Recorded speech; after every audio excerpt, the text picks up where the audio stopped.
Chinese entities over Iran ties.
Hello, hello.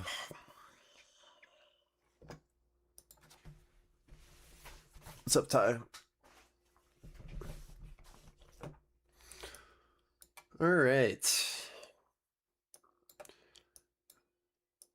Really important area for me on ES. See if we'll hold these lows like we have been continuously, or if this is going to flip. To me, this makes sense for a potential bounce. This is our look below and fail zone, battling for our 27s here on ES to try to get back over and flip. This fails, then we are going to be able to continue down. Same thing with NQ here at our 35s. So let's just watch to see what we do as we push into this. We are continuing to one time frame down on NQ and ES. NQ leading down. ES more balanced structure-wise. NQ very clearly just dying.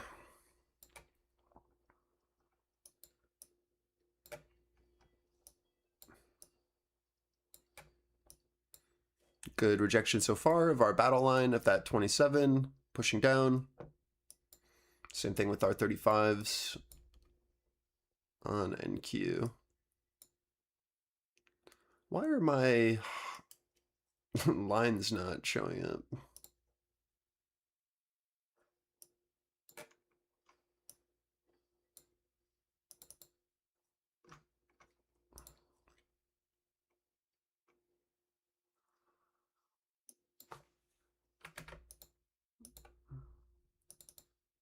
Good look below. This is what we want to see. So let's watch to see if we get a clear rejection here on retest.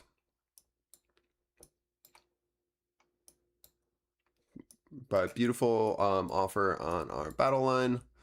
This is where we decide, in my opinion. We'll figure out if this is going to hold offer, just like we just did on NQ right there. I'm going to be looking for ES to find some sort of rebid and then offer into that if that's going to happen. If not, I'll look for a flip like this for a continuation up.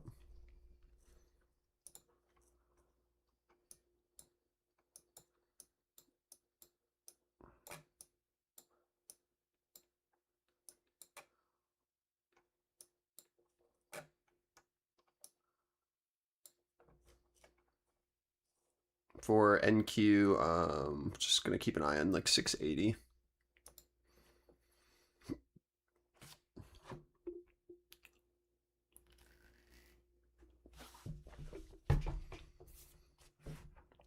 Is the battle line based off of yesterday's value? Yeah, it's usually some level based off of yesterday's value. Either like the value high, the value low, the POC. it's some line that is going to be a large point of contention. It just depends. But yeah, it'll always be some sort of like yesterday's structure. Maybe it's like a single print or an excess high or low from yesterday, but it's like According to the it is Telegraph, something from China to yesterday. send rocket Yeah. launchers to Iran.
I need to figure out NQ or we're gonna reject.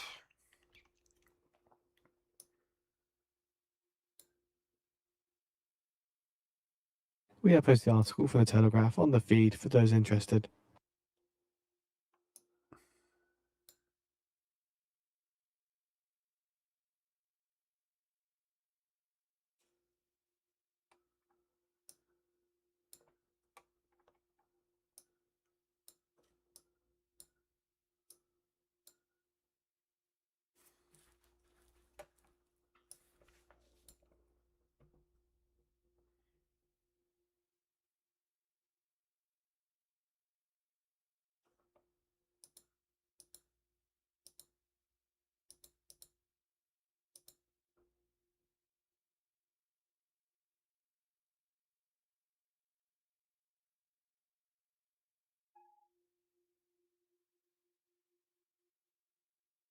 It looks like they want to take in into 680, 690 on NQ.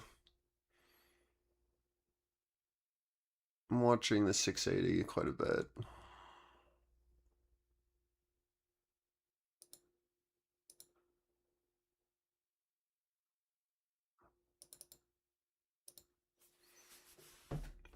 So far, taking in into that 680. We need to clearly sweep 640 for continuation, or we're just going to be balanced here, of course. But so far, good take.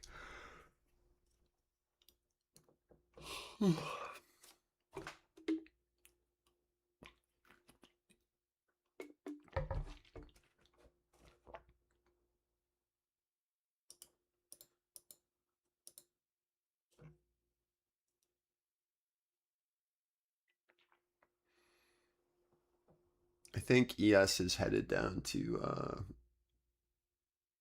400 probably. If we can hold this offer into into 18s, be my guess. Something into like here. And then final target, of course, would be like 386, but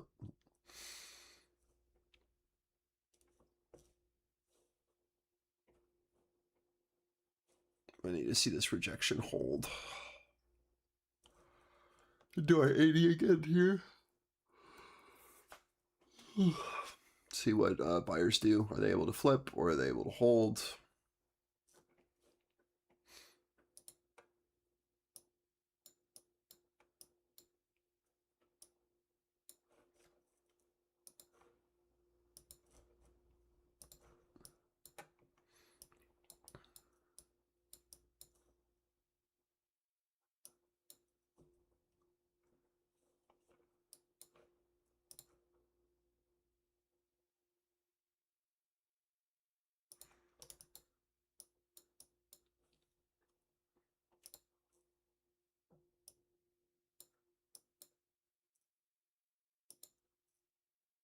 Oh, I almost just deleted the wrong drawings.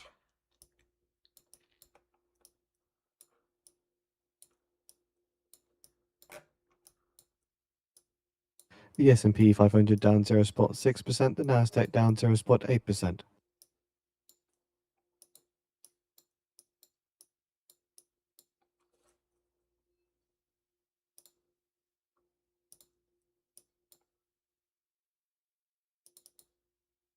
So a reminder, at 10:30 a.m. Eastern Time, we're expecting the weekly EIA crude oil inventories forecast a build of 1 million, prior a build of 2.01 million, with a range of a build of 2.639 million, with a draw of 1.755 million. Furthermore, gasoline inventories forecast a draw of 1.092 million, prior a build of 0.765 million. Distillate inventories forecast a build of 0.5 million, prior a build of 1.395 million, and Cushing inventories prior a draw of 0.674 million. Reminder, the API data we had from yesterday, API crude oil stock change came in at a draw of 3.296 million. That's compared to the original forecast of a draw of 2.5 million. Cushing stock change came in at a build of 0.273 million. Gasoline stock change came in at a build of 0.918 million. And distillate came in at a draw of 0.125 million.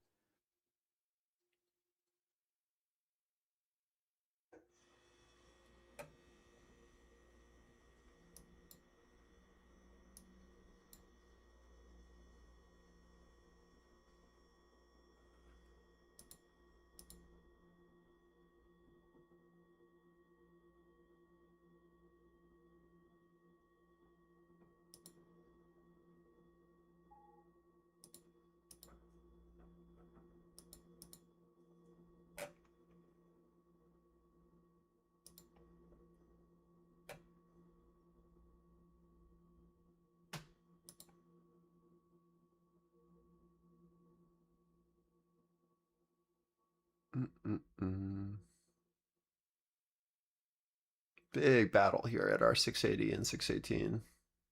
Our 418 and 680, sorry.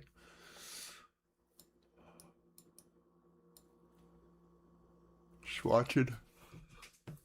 See what we can do here.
Back down to our lows here on NQ off of another failure at 680, trying to take out and sweep.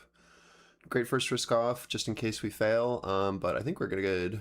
We just held both our pivots that we wanted. Just move stops down, secure some gains. Good first trade.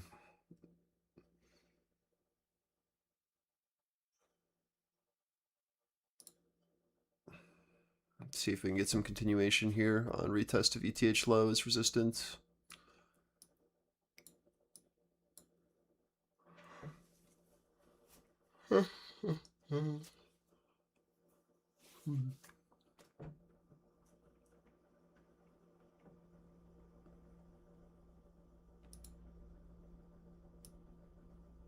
So reminder in 5 minutes time, we're expecting the weekly EIA crude oil inventories, forecast a build of 1 million, prior a build of 2.01 million, gasoline inventories, forecast a draw 1.092 million, prior a build of 0.765 million, distillate inventories, forecast a build of 0.5 million, prior a build of 1.395 million, and Cushing inventories, prior a draw of 0.674 million.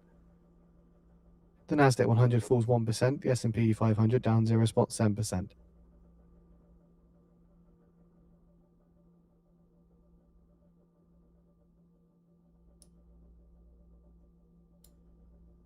Man, I'm up big off that 680. Jesus.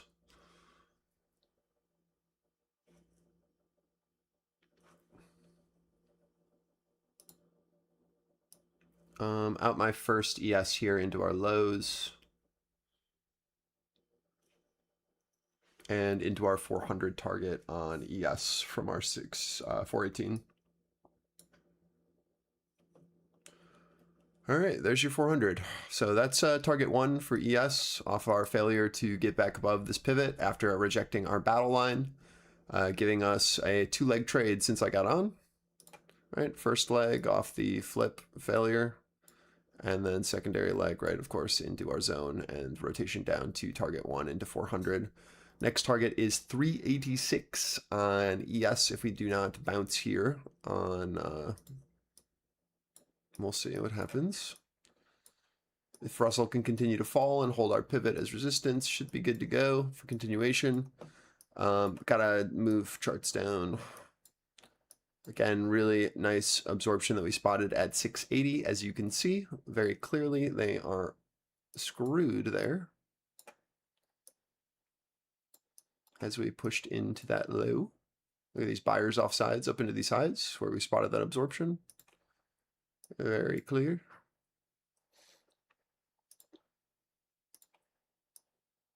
And my target below is down at 395 on NQ. All right, later, Maldito. Good luck.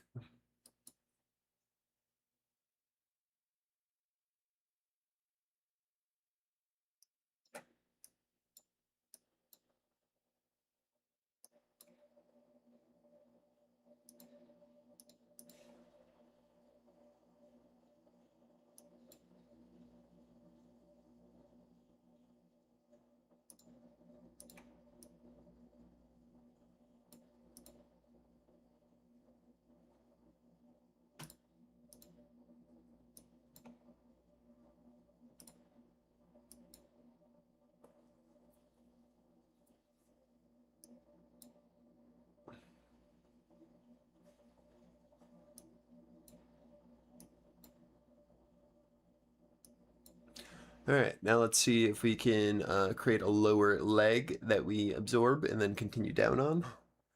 Got a huge seller at 600s on NQ that we'll be interested in. And it's like 600 to 620 is going to be, I think, where we'll really try if we even get up there. We're seeing some absorption here now on NQ into 580. So it's 100 points from our 680. We're watching to see how we build here. ES taking in size here at 406. Watching.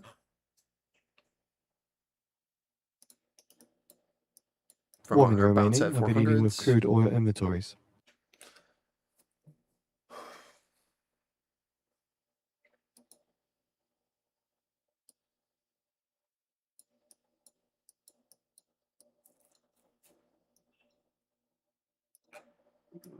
Watch this node here, this area here. See if we get another leg down from this. Some sort of like trap, look, sweep. If it's gonna do that, I don't know. Just looking for that next leg if it's going to happen. Waiting for Russell to show where that's going to reject.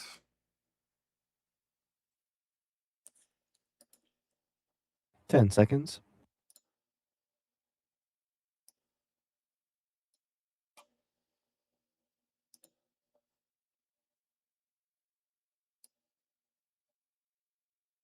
A little volatile A into the draw of snooze. 7.167 million. A draw of 7.167 million. That's compared to the forecasted build of 1 million. Gasoline inventories, a build of 0.007 million. A build of 0.007 million compared to the forecasted draw of 1.092 million.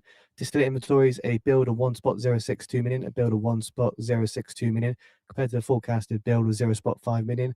And Cushing inventories, a draw of 0.771 million. A draw of 0.771 million.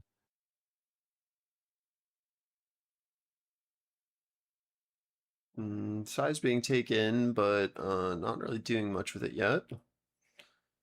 Just really watching this 600, 620 area, see if we can hold. We have posted the EIA weekly inventories report on the feed for those interested.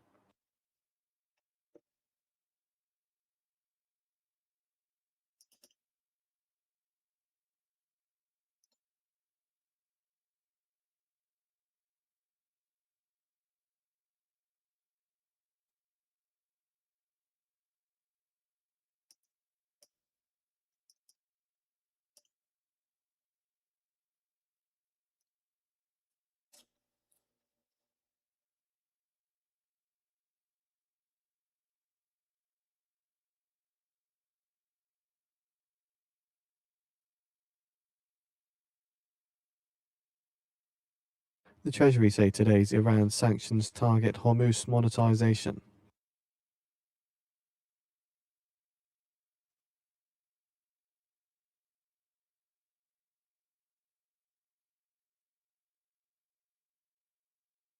We'll slowly grind up until Russell finds this high. I really want this 600, 620 to hold and then us to sweep below 580s on NQ for downside. I think.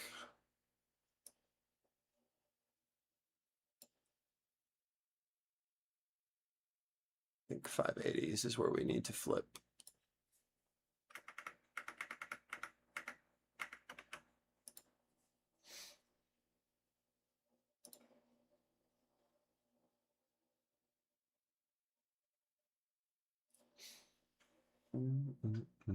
Russell And the still US Treasury pushing, just further just saying that waiting. sanctions target Still in my Iran's runners, Hormuz no change. extortion network. We're up a bit higher than I would like, but there's no reason to exit.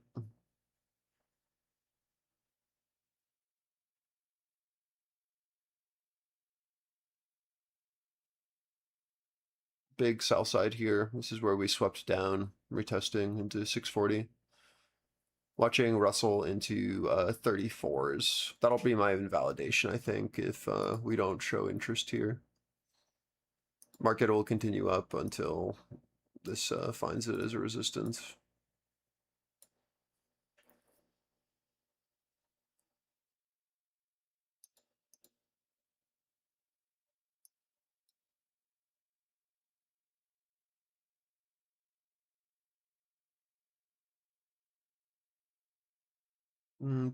Big absorption here into 650 so far. Watching to see if we can flip back in or if this holds. Really big level. Definitely important. This is our retest of our edge. Watch to see if we can hold this and push back down. 600 to 580 is our level of interest now that we have to flip below. Russell rejecting so far where we thought. Went up a bit higher. I have to move this level down on NQ.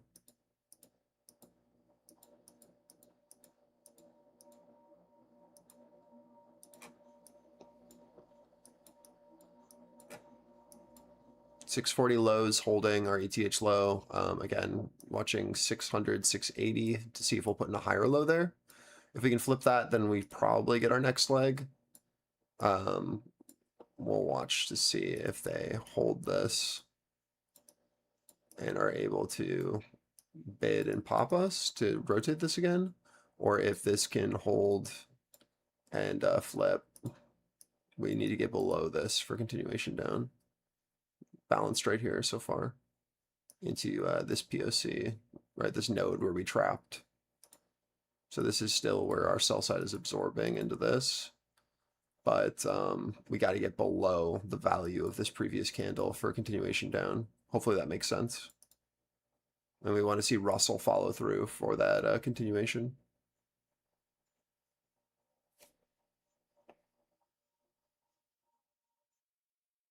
That's the only way we get this next leg. Same thing on ES. This is that node. Got to get below and hold. Or this will be our higher low. Russell holding where we need. See if it can follow through.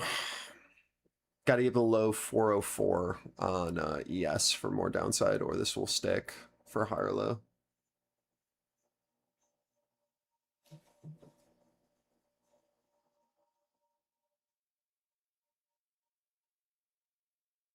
And Russell will let us know which way we want to go.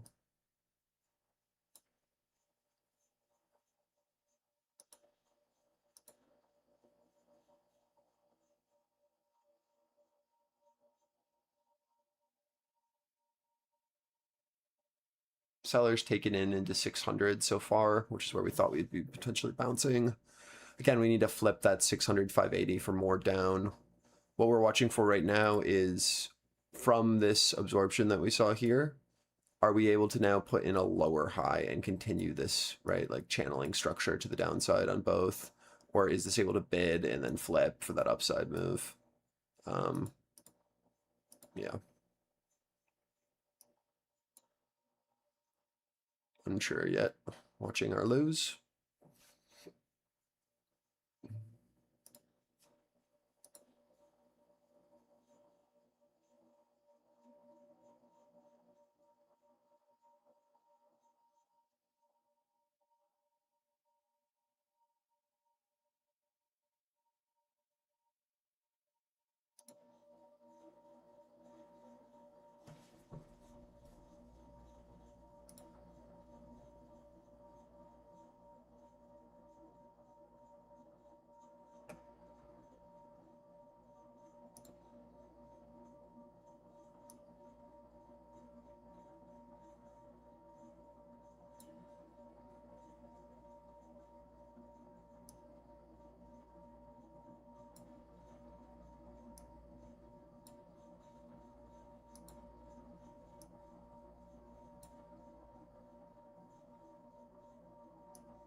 I just took off some into this 580 just in case this holds. We're not showing enough interest yet for me to flip. We probably need to absorb into like 610, 620 for a lower offer here. Watching. But we're just holding our higher low potential here. I want to see sell side really try to defend a lower high. We've got 5 minutes left on this 15-minute candle, so a little bit of time. See if we can get this flip and hold, and then I'll look to potentially average down here if we can get the follow through.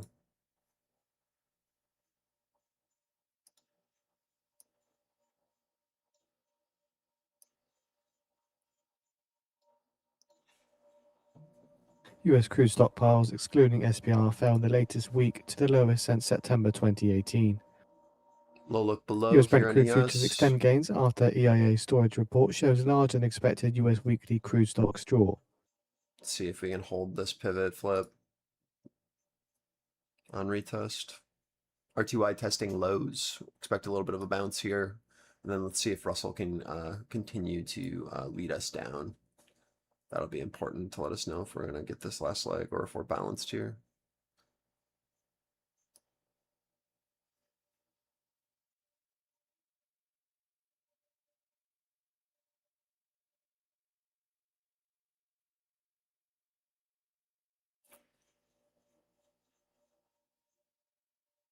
Good sweep. Took out lows on NQ. Still holding on ES. Big seller at Russell, 926. Big seller. So that'll be our level of interest now off that sweep.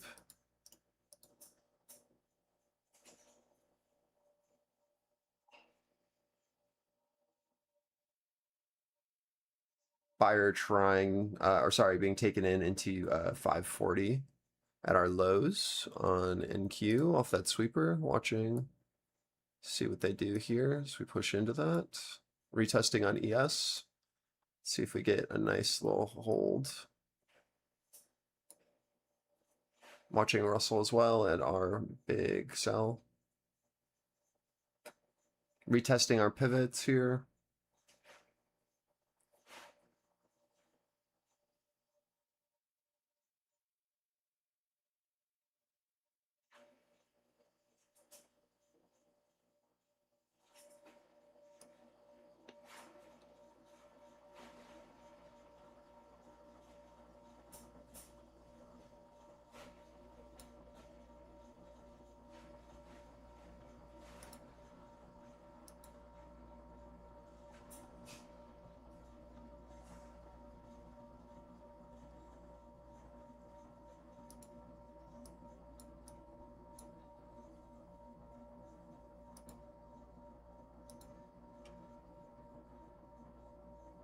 Good hold of our pivots so far.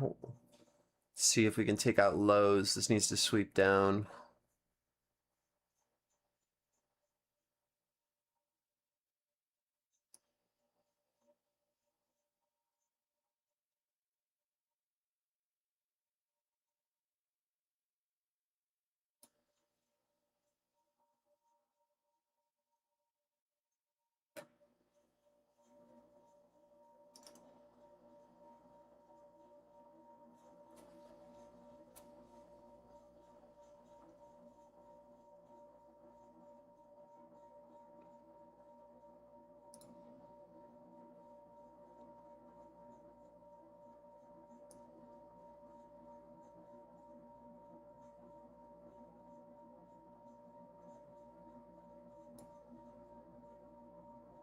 I'm just in my runner levels now, so I fully closed my position from 680 on NQ, and I'm now in a new average at 590 on NQ. So I've taken off a full 100 points on those contracts and I've moved my stops down. Same thing with ES.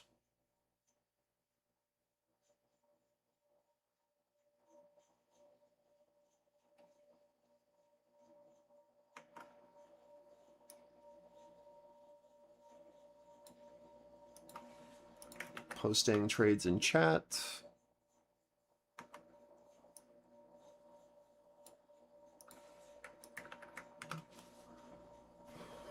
And our Russell levels that we based that off of for that secondary leg. Posting that in chat as well.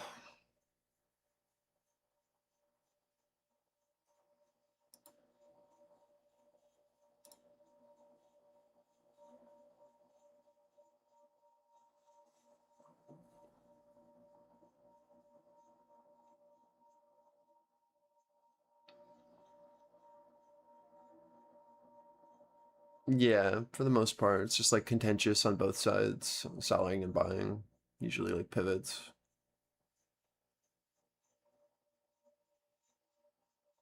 When we're doing stuff like this, yeah, it's just like, okay, where was like the point of the flip? It's like over, it's either over like value structure or where we found like very clear points of contention in that auction.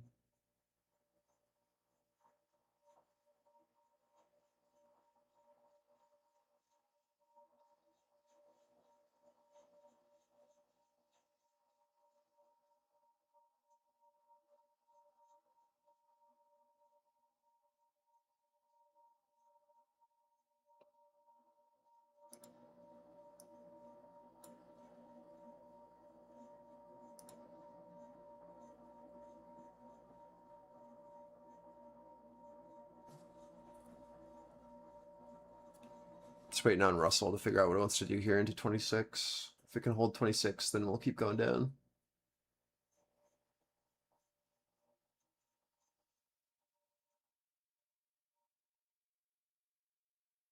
I'm gonna have to delete charts here soon.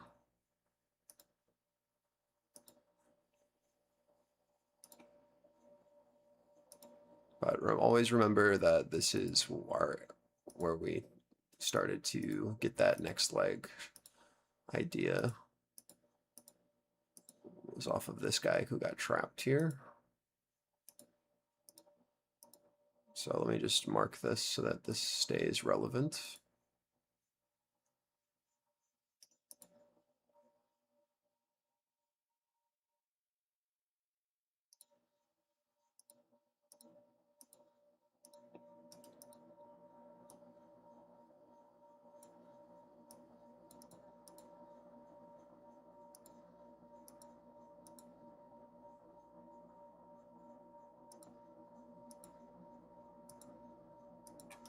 Okay.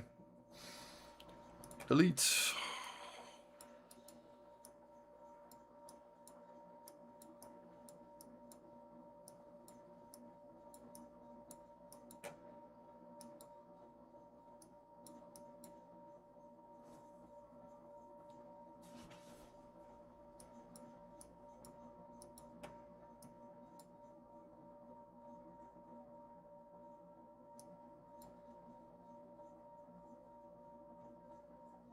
This is like literally the only thing I care about is what happens here under Russell.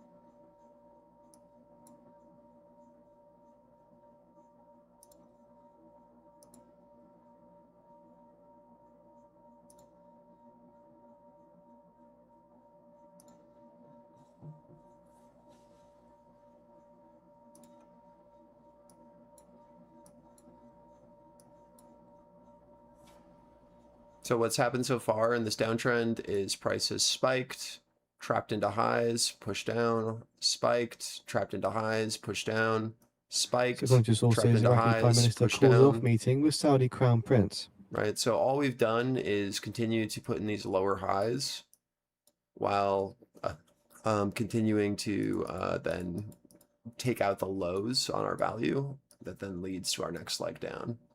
Right, so that's what I've highlighted here on ES for you, is this very clear accumulation that we do into the high of our candles, and then the takeout of our val low that then leads us to our next leg down, right? So that's in that downtrend, we're always just going to be looking for that trapped liquidity, and then that secondary leg to then take out lows to then give us the continuation trade, right? Just like in an uptrend, we'd be looking for trapped sellers into our lows, right? And then a continuation and flip of this level, we are watching for a continuation and hold of our previous level. And we're watching to see how we build here. Need to take out these lows, get below So a this bit of value context for just more. behind this latest headline with the Iraqi Prime Minister calling off meeting with Saudi Crown Prince. It's a bit of old news. We did see that earlier reported in the morning. Watching Russell here still, into our 26.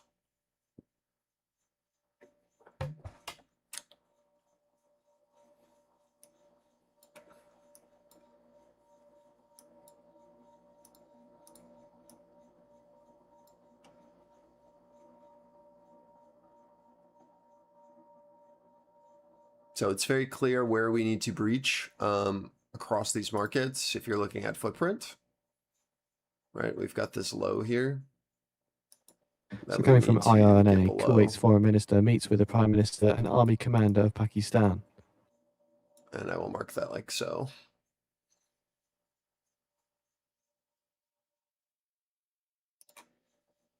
And then we just wait for this to trap if it's going to do it.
These are my current trades.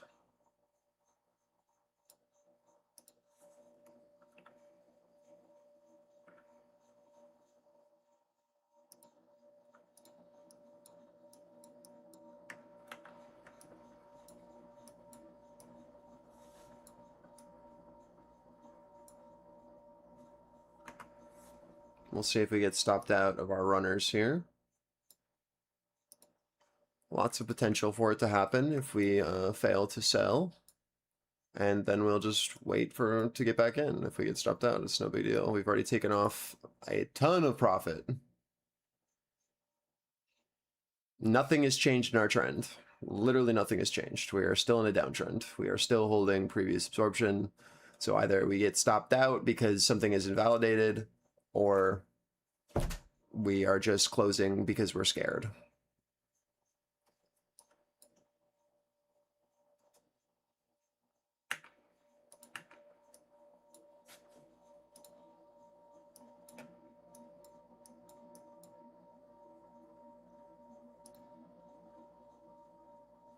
We have no right side of V. We have no invalidation. We're just coming back up to previous sell. So to me, it's like, do I take a stop for no reason, or do we flip? We'll see. I mean, I like I said, I don't have any reason to believe that this is our low of day. I have no inclination yet to suspect that. It's just coming back up to our previous resistance. So until we see something shift, I will just be looking at this as a area where we'll potentially trap until proven otherwise. We'll see.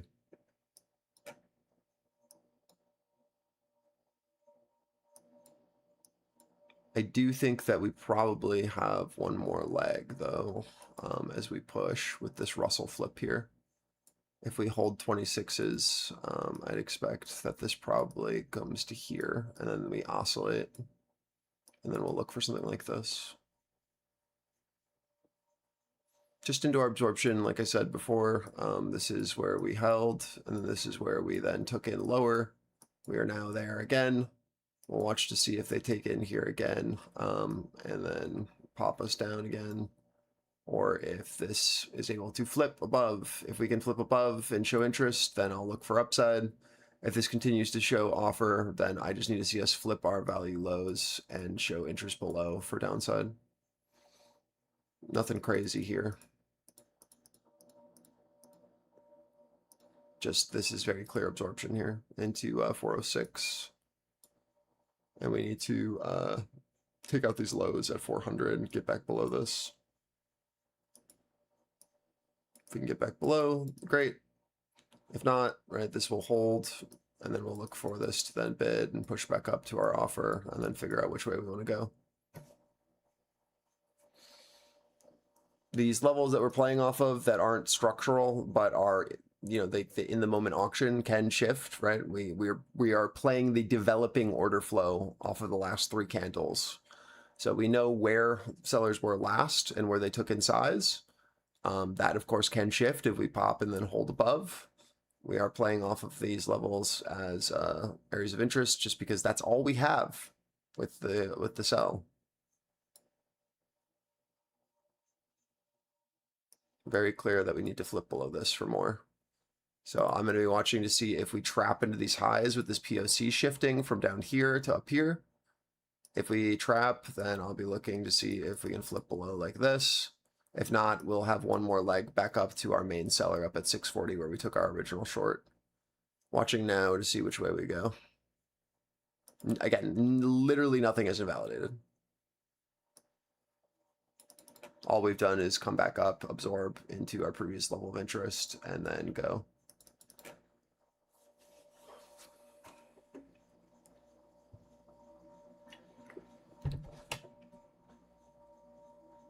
That is your rotation from where we saw that POC shift, trapping, coming back down to our buyers here into our low. I don't know if this is going to breach yet or not. I have no clue. All we know is that this is where buyers were last and that we need to flip it if we want to go down further.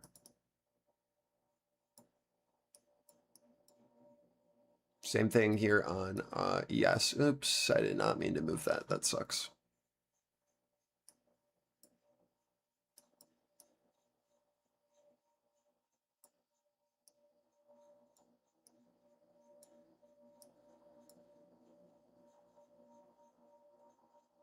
Watching our retest into 26s here on Russell. Big seller stepping in at 28s. Gigantic seller. See if they can flip below 26, 25, or if this is going to hold though. Retesting here for a potential lower offer on NQ. We're watching to see if this liquidity now can sustain offsides above, which I'm highlighting here. Let me change the color to blue. Same thing here, blue. And then we need to flip below these lows to then show that this is offsides.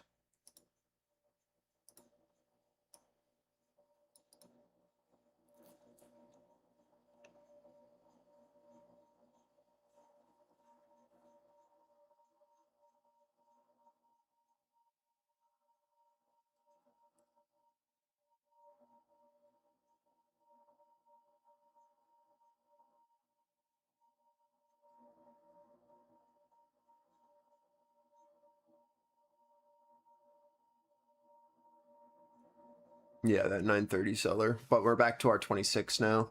Has to flip it for more, or this will be our higher low.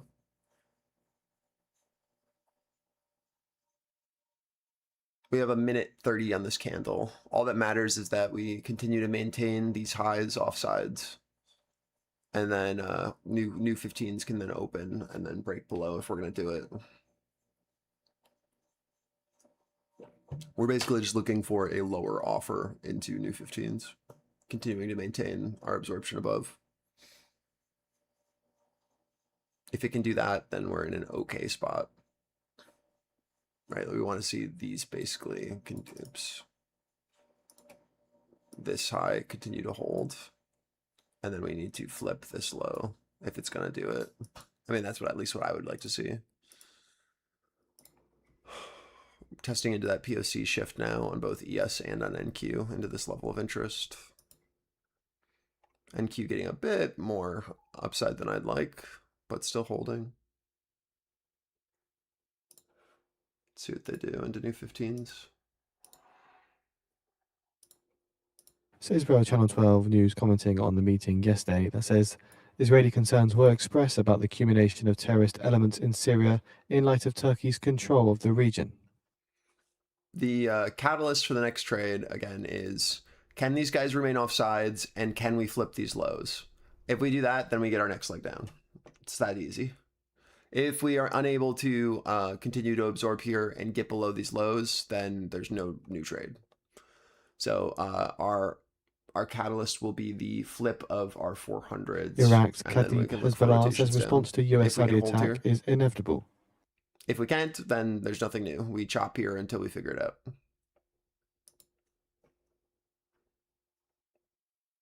I want you to keep that in mind. Keep it simple. Because failure to shift is just going to be a rotation between 400 and 420 for the next hour until we figure out which way we want to break if we can't get below 400s.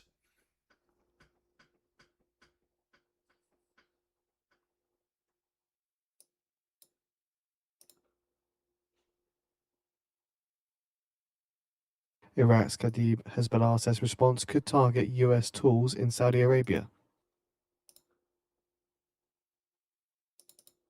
Full rotation from our hold of our absorption.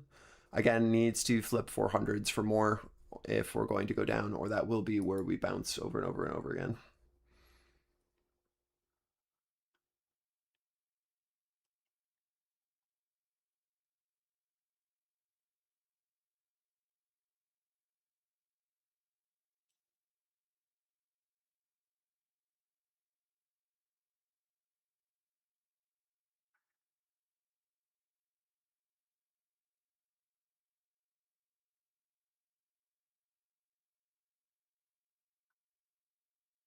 And Iraq's Kadib Hezbollah says it will give government until August 6th to show it can defend Iraq's sovereignty.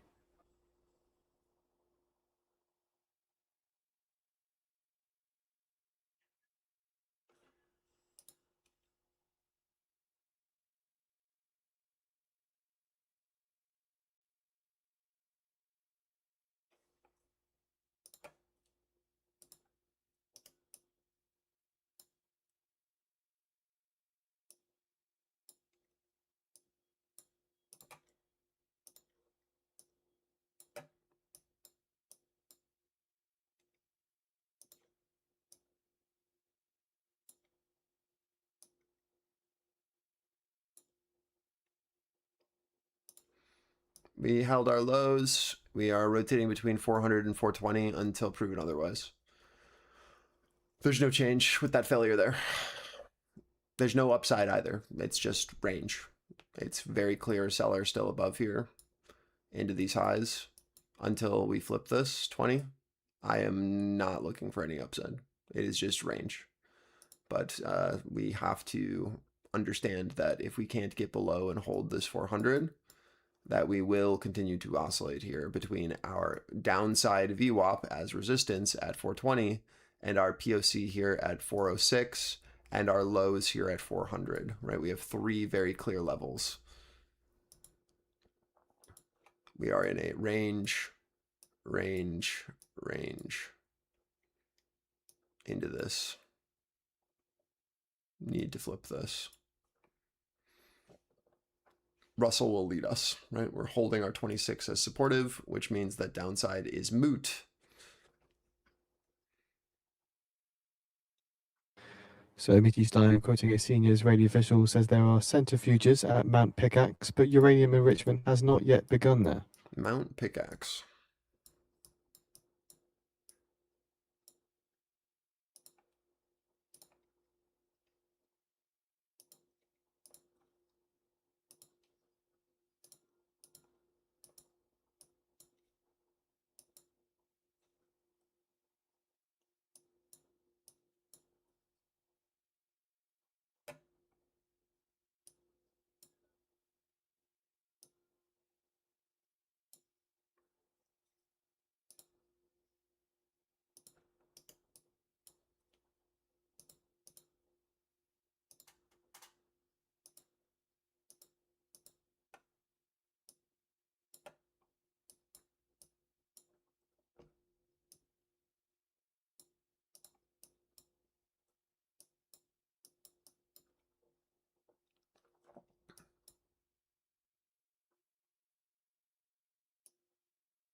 Okay, pretty clear plan.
SIBO volatility index at 1.44 points at 19.65.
Our zone held on ES and NQ. We called the highs here, just rotating back down to our 400 on ES off of our failure at 411 to 420, where we have marked the sell side absorption.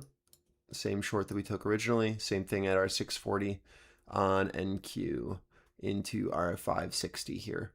I have nothing new until we can flip these pivots. It is just going to be a range rotation like we talked about, but we are looking into that level now.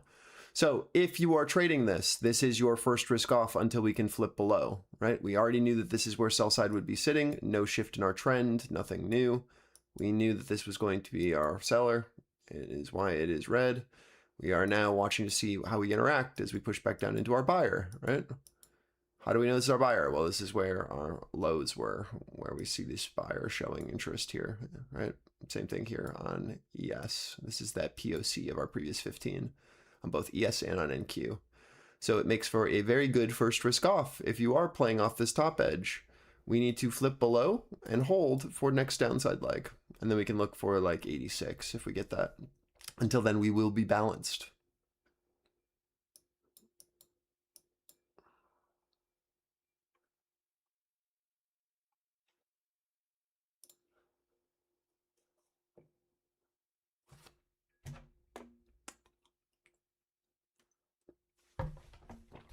Like I said before, nothing's invalidated.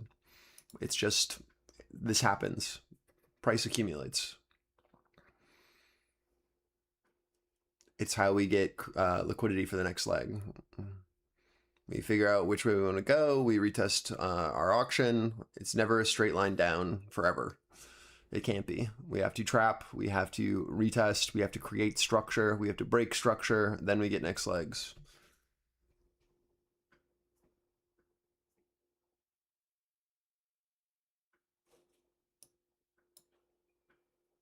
Identify where participants are located, trade around them. If secondary participants no longer hold, then we go to our primary areas of interest, which is what we just talked about, right? That's 640 on NQ, that 410, 420 on ES, right? If sell side doesn't want to continue down, making lower offers, then we will go back to the main offer, which we rejected, and then the mark we shifted from, right? It's just, it is what it is.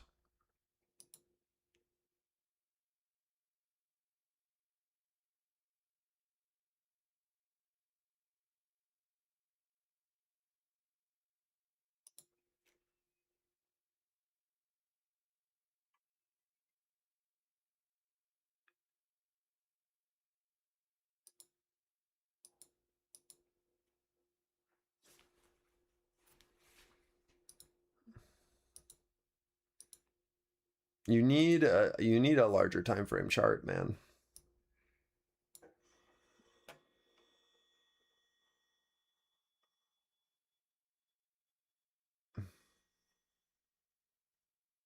Notice how all of my levels are based off of the 15-minute. Like, look at all the trades that you're getting stopped out of for no reason when like trend hasn't shifted and we're just like slowly like walking. You know what I mean?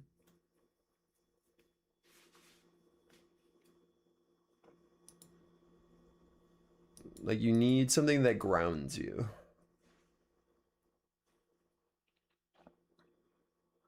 It's really important.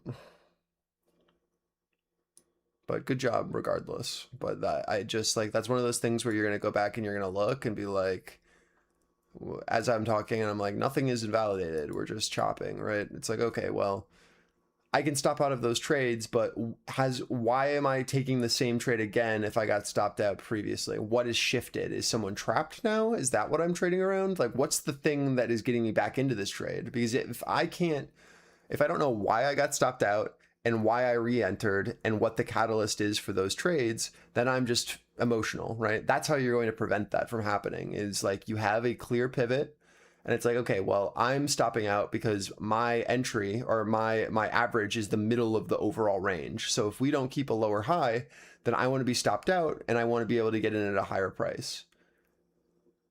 If that's my logic, then it doesn't make sense for me to then get back in at the exact same price after getting stopped out, right? Unless I see someone got trapped, because we've identified that we're trading within a balance right now. I knew you would see that. Well, it's not about what I see. I mean, you know what's wrong as well, right? Like, it's not about me. It's just like, that's the stuff that's making you want to stop trading right now, right? Is that you're getting overzealous in a downtrend, and we saw like the slightest bounce, and now you're trading both sides when we have like a very clear seller above, right? Which you can just like play around. But like, that's the thing, is like what I'm saying again is what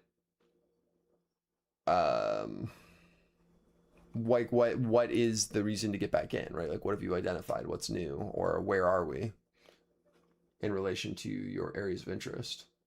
I mean, like, if I look at your chart right now, I see a very clear area where I understand why we're selling,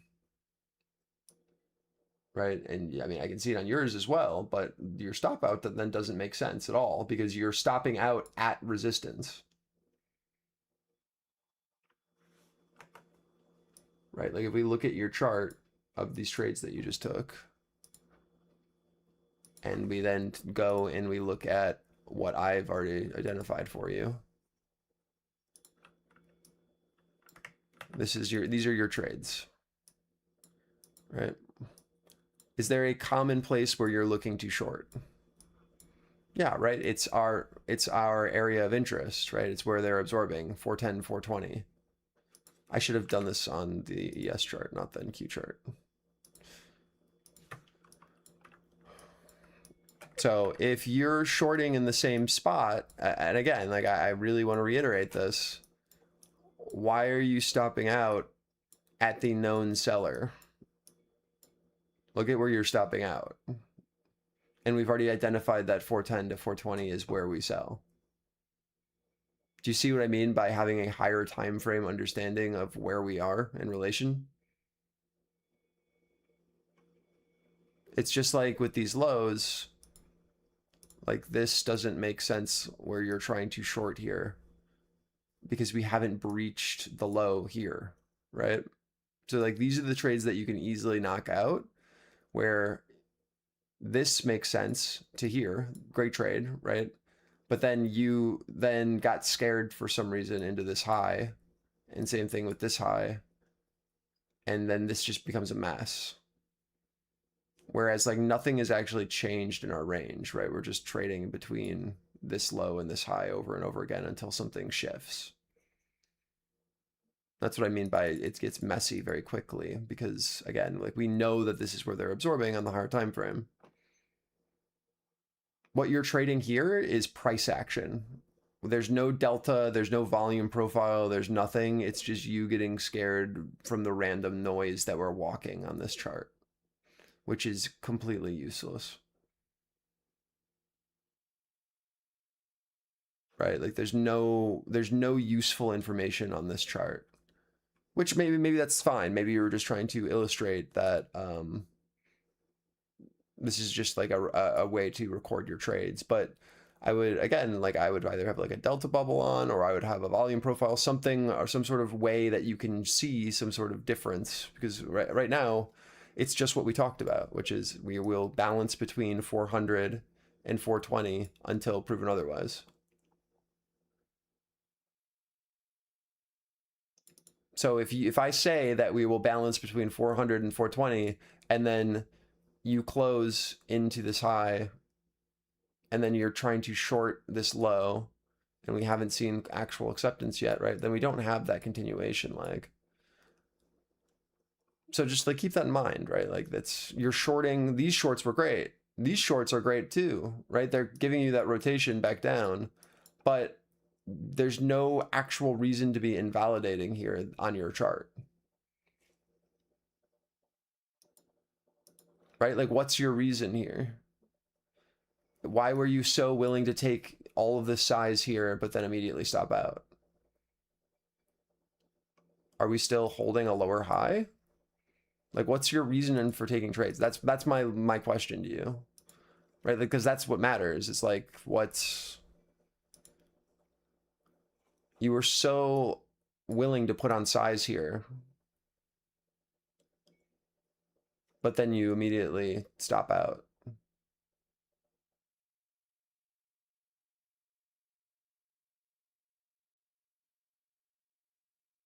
It's a stop loss of not losing against the trade.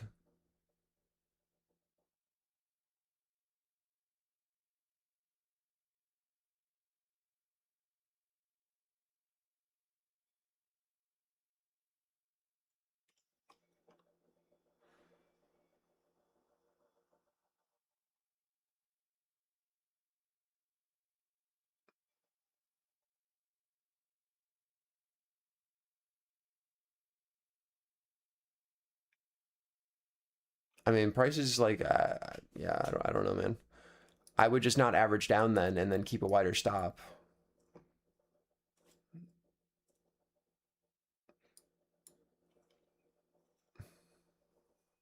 Or just wait for like an actual confirmation, which is a look into our area of interest and then our lower high, and then use that as your risk, right? Look at this area here.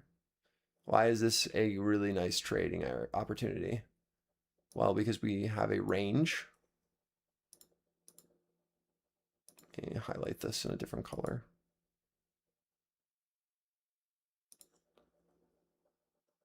These are our previous lows, right? We then accumulated sideways.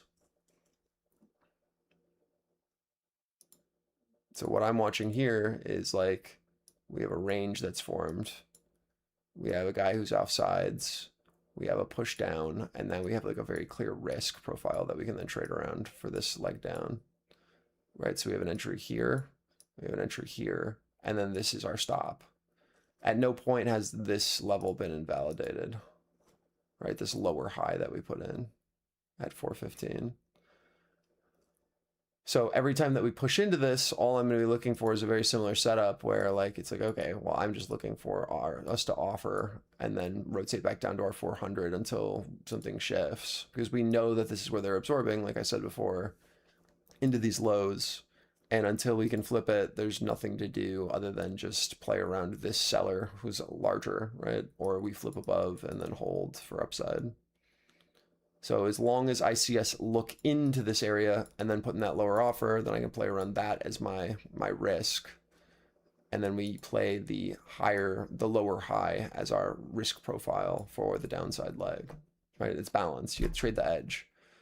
So if you're stopping out at an edge and nothing has flipped, then you are just being an emotional and you're not following your plan, right? And like if nothing is invalidated about our edge, then like that's something that you need to either be like, oh, okay, like, yeah, this is bad. I don't want to take a slight loss. It's like, is 0 losses part of your trade plan? Because you've already lost the day. If that's your plan, is that you're never going to lose, or you're never going to have unrealized gains or unrealized losses. Like, it just is. Like, if nothing invalidates, that's the risk that you put on the table for the trade and you let it play out.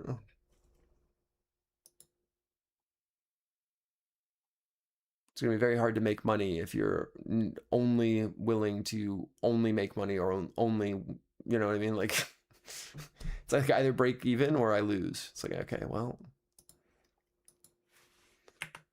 that's rough.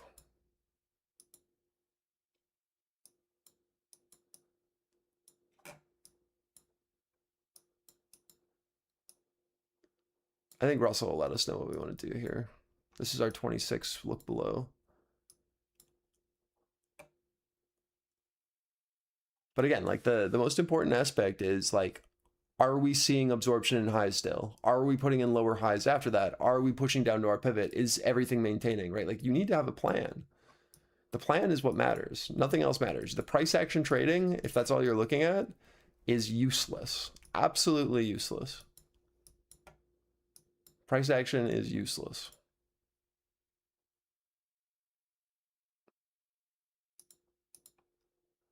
Do you see how we're just trading in a value profile here?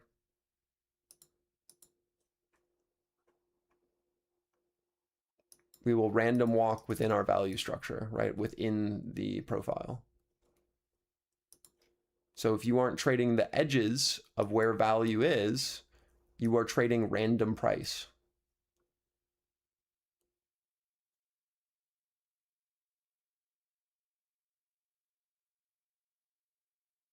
So when you stop out at your edges and you're not playing to the other edge, right? You are trading random price.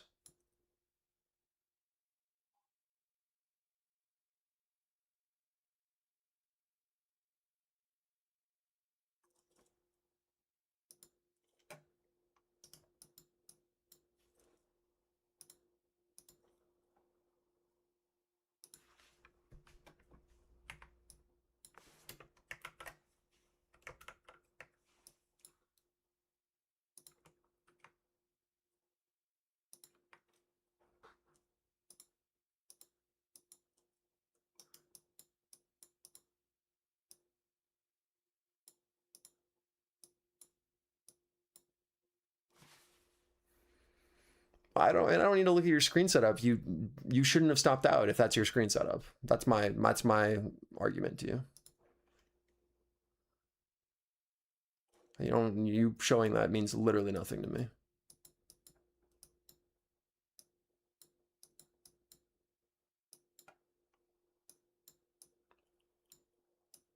I'm trying not to be a dick here, but like that's the truth.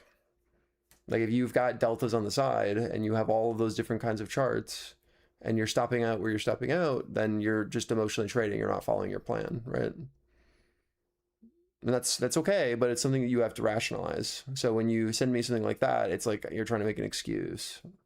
I'm trying to get you to see that and then be like, oh yeah, okay, we can work from this point.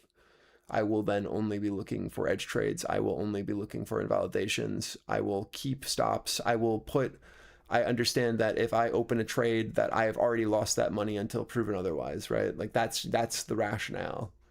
So you're not afraid when price comes back up and it's unrealized, right? Because it's the risk that you put into the market. You understand that. If you're too unwilling to have some sort of negative drawdown on your trade, but you're playing a larger plan, right? You're following your playbook, you're looking for areas of interest, you're playing your edges, and nothing is invalidated in the actual setup, right? But you are scared because you are looking at the monetary value, you are not doing your job.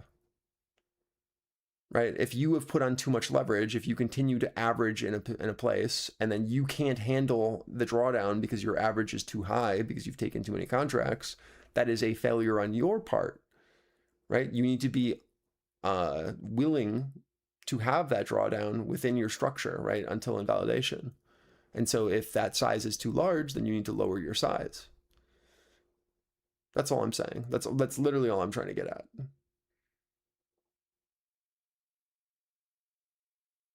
That's how you don't get chopped up. Because as soon as you exit a winning trade or a trade that hasn't invalidated, you are now looking for another entry. Do you understand that? As soon as you exit that position that actually hasn't invalidated, but you've stopped out for no reason other than looking at a price number, you are now looking to get back into that exact same trade. And now you're going to be emotionally trading. Because now you're going to be looking for the exact same thing over and over and over again. And that's why you stopped out where you did. And that's what I'm trying to call out, is because you took the same trade 4 times at the same stop, right?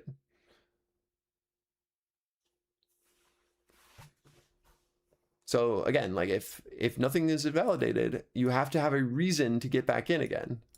So if that reason is I'm an idiot, that it's like, okay, that's not it, right? Like I can't just stop out and then get back in. I need someone off sides. I need some sort of a shift out of this structure. I've stopped out. I know that from experience that if I get back into this exact same trade after stopping out without invalidating, and it was an emotional stop, that I'm going to probably make poor decisions, right?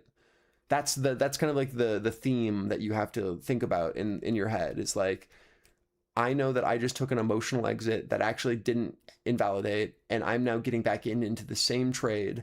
And if I what is going to stop me out of this new entry, right? Like what's going to shift compared to the last time I stopped out?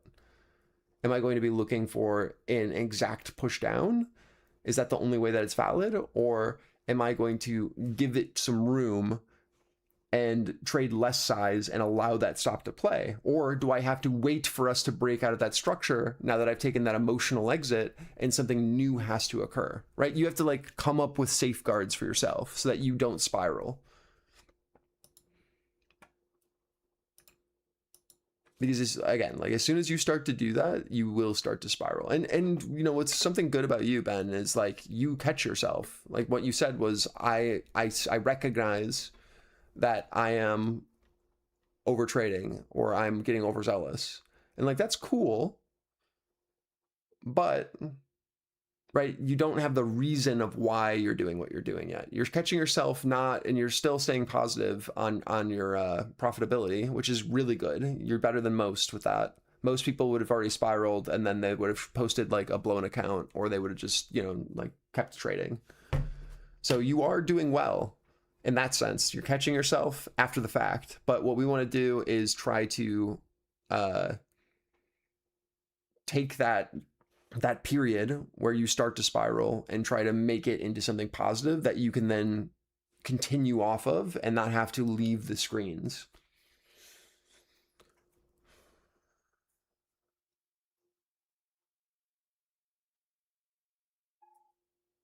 Recognizing that is only step one. Sure, right. But like, again, right now you're in a, how do I word this? We don't want, like, it's good that you're able to identify it, but we want to be able to identify it earlier, or we want to be able to identify it in the moment and realize what we're doing wrong and then be able to then continue from there. We don't want to have to just run away. And I don't mean run away in like a bad sense, but it's like you're full stopping, like leaving the screens. We want to be able to catch us in the act of something that we did wrong, understand that we need to fully exit before we make a poor decision, and then wait patiently for the next setup, understanding that we don't want to be over trading in this area, and then continuing on. That's when you'll have like you'll be very proud of yourself. Because you caught yourself, you created a plan, and then you followed through on your plan and patiently waited. That's the good stuff.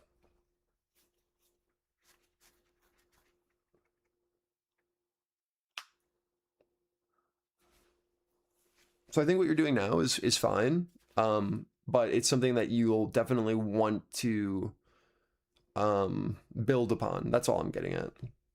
Where it's like, okay, yeah, like I recognize it. I'm willing to take a step back. I understand the area that we're trading in, and now I've created a plan of where I want to be looking to trade if we do break this structure, because I know that I'm going to get chopped up here. I've caught myself. Now I want to be able to sit on hands, right, while we wait and watch this play out.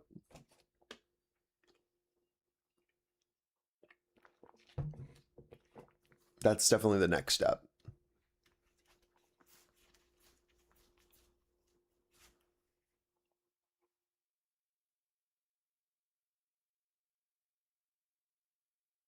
Yeah, so like I think a good thing to do usually is like if I think like a rule could be, if I catch myself taking an emotional stop without the trade invalidating, to go on your bike for 5 or 10 minutes or something without looking at screens, and then come back so that you get away, right? You break away from that, you give yourself a break, and then you come back, and then you can trade again, right? And then you look for that new setup with fresh eyes. Something like that could be good.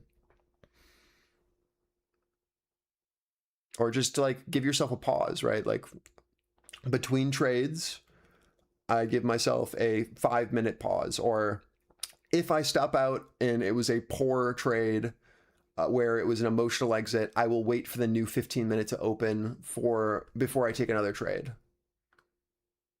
Right? Like that's a rule that I apply to myself quite a bit, which is like, okay, I don't see a setup right now. I will wait for the new 15 because I know that will create volatility and give me something potentially actionable.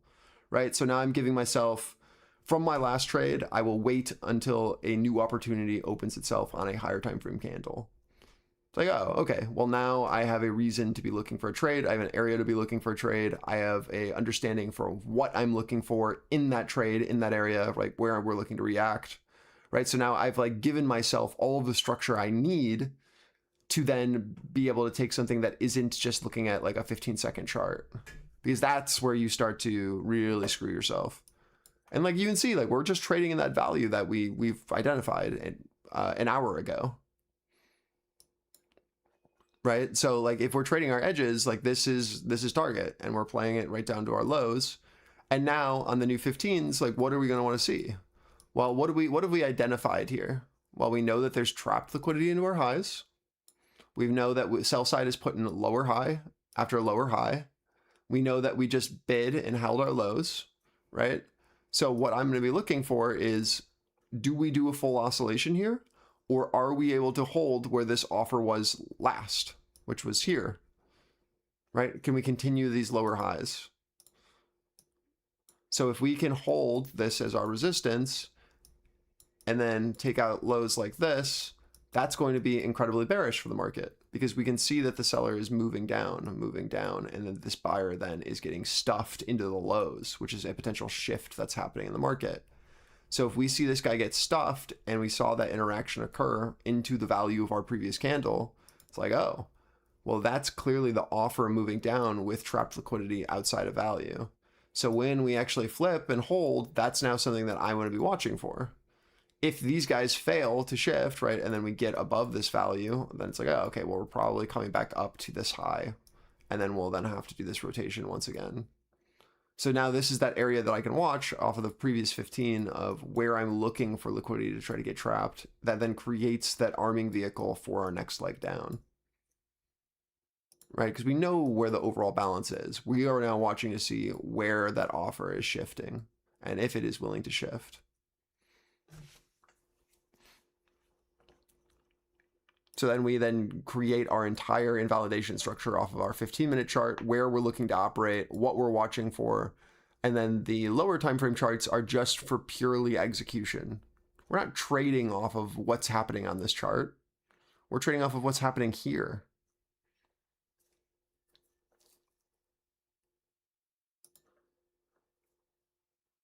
This chart doesn't give you enough information unless you're looking at the overall scope of it, right, at our edges. There isn't enough information in a single 15-second candle for you to make an educated decision of where we're going. There just isn't. It's random, right? But in context of our overall structure of where price is accumulating, right, where are current buyers, where are current sellers within the overall structure, that gives you an idea of where we're potentially headed and where we're looking for that positioning to be, right? That's a very different thing than being like, oh, I'm looking at these random highs and lows within this structure. It's like, no, we know where we want to interact. We know where we want to see sell side, right? We've identified it based off of our 15-minute structure on the footprint. That's the important part, not just a 15-minute candle. We're seeing where that accumulation is, and we're seeing that offer step down. That's how I can show, like, oh, that's where that seller is going to be. That then can be our execution framework of why we can enter here looking for that as our offer, with this being a lower high, right? That then creates your framework. So if I know that that's where I'm looking for a seller to be located, and what I'm then looking for, like, you can see it playing out in real time. So this is then our risk for that scalp, right? That's that liquidity. So then that becomes our offer point, and then that creates our execution layer, right? And then there you go, right? That's our trade to the downside. And if we can get this follow through below, with Russell holding below our pivot, then this creates a really nice structure for our trade. And we didn't do that because we were looking at it on the 15-second. We were looking at that because that's where that value edge was on our previous 15 after we saw sellers push down and trap outside of our range. So then we're just trading it down. So now we have a structured trade with a clear invalidation level. And now we have a beautiful entry with a really tight range, a tight invalidation of where we're headed and where we need to flip for more, right? So we use this as our execution layer, But this is our planning layer, the 15-minute. Something that you should probably do to help you stay in trades is put on something like this, right? Have a very clear area of where you're looking and validate. Where's the trade wrong? What are you looking to actually happen, right? Have some sort of structure to your areas of interest. That creates your trade plan that then allows you to then stick to it and be accountable, right?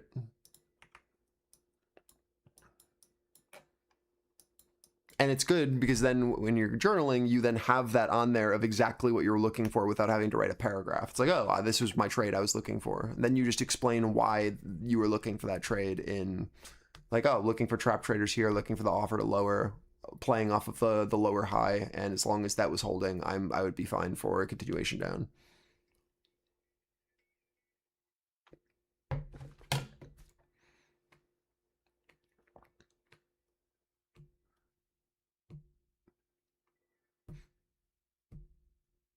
I think all of this is great, but you kind of just have to learn to lose and realize it's part of the game, right? According to So Incafe that's Shipping what I'm Services, an explaining. explosion hit the LNG terminal at Egypt's Damietta port during cargo discharge. Learning to lose is following a plan. So your plan has to be on chart. Philadelphia Semiconductor Index hits about a 3-month low, last down 3.9%. Things are much easier to follow through on if it's real, right? If it's tactile, if it's visually in front of you, if you've drawn it out. If it's in your head, it's much easier to hide, right? It's much easier to make excuses. It's much easier to shift your idea. If it's drawn out on your screen, you're held much more accountable, right? So then you follow your plan because it's there. That's my entire point that I'm making. Is that if it's your system and everything is on chart, you are much more likely to follow through because it's now drawn out. You can talk to yourself about it. You can have recordings. It is what it is. But having your levels of interest, having your zones, having your areas of what you're looking for, having your pathing, right? And then playing it out is exactly what you want to be doing for actual real trading. And then if you lose, right? That's that risk that I was talking about. Like as soon as you enter a trade, you are willing to have lost that So money. furthermore on the story, the vessel involved in explosion has been relocated outside the port. Operations are expected to resume at night time at other berths and terminals. All right, let's see what happens here. Russell leading down. NQ and ES now testing our pivot lows. We want to see these hold off of our short here from our 600. Excuse me. See if we get this down leg. We want to see a pretty clear offer and hold here if it's going to keep going.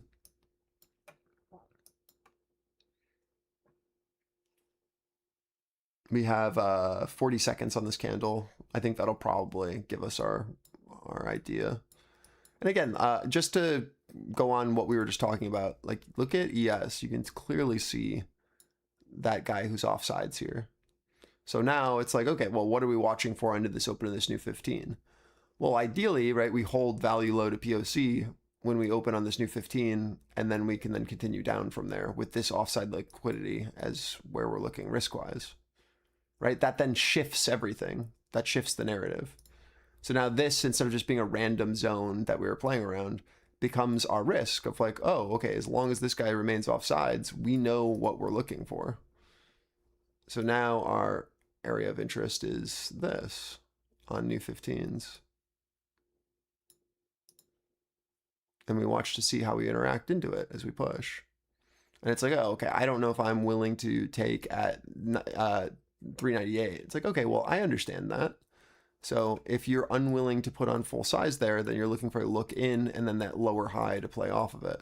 But as long as this guy remains off sides, we know that we're in a winning trade on the right side. So we just now watch that. Right? You don't have to play first touch. You can play secondaries once we see the reaction that we want.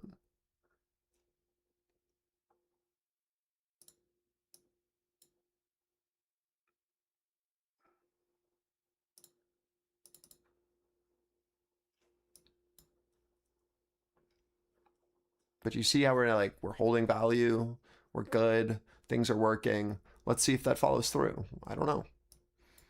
We can see them trying to bid here. But we know now where that validation is. We know where we need to hold.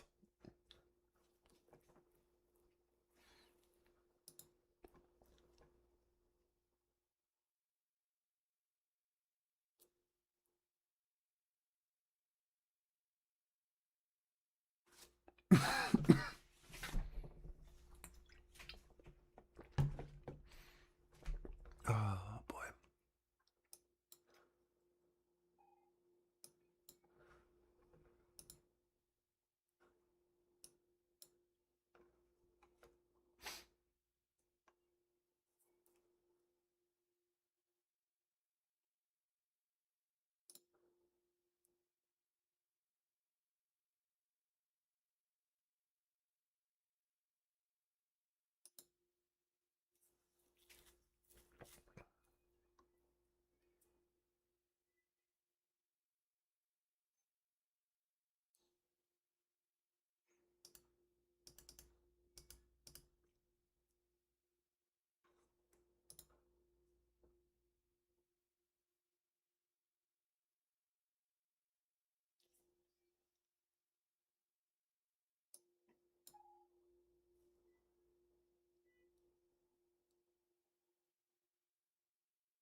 What's up, Sar?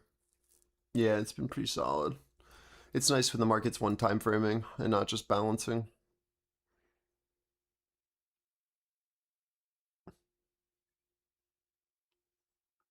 You just have to catch like one good trade and then you get the same money you'd make from like a full balanced trading session. I was basically done trading today after our first trade just because it immediately went. It's nice when that kind of stuff happens. It gives us a nice buffer to then play around with.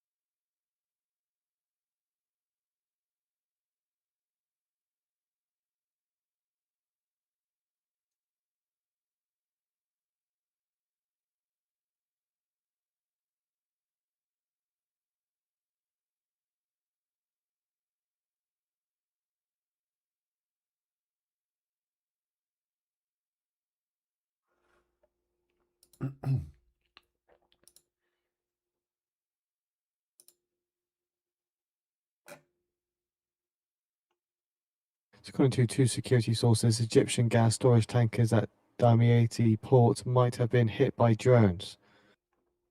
You're gonna play FOMC? If you caught two good moves, I just dip, man. FOMC is just not it.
It is a tradition. It's funny.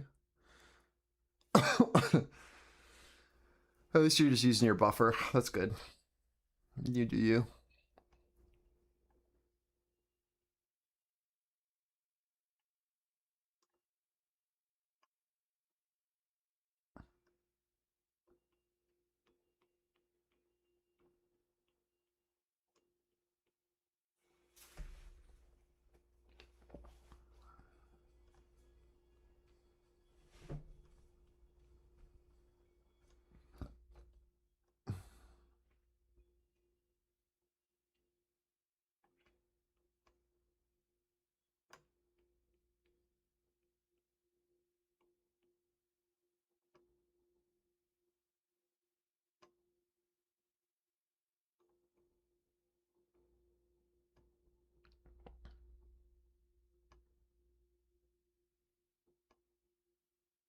According to Ambry, a US-owned and operated Marshall Islands flagged LNG floating storage facility was struck by at least one unmanned aerial vehicle, so UAV, whilst at the Diamantina port in Egypt.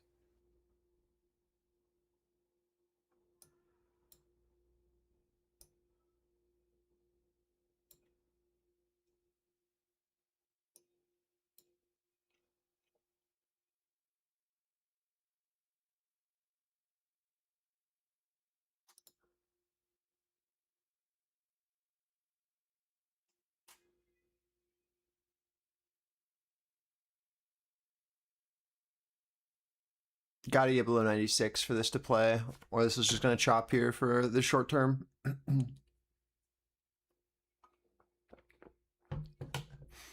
96 and sweep.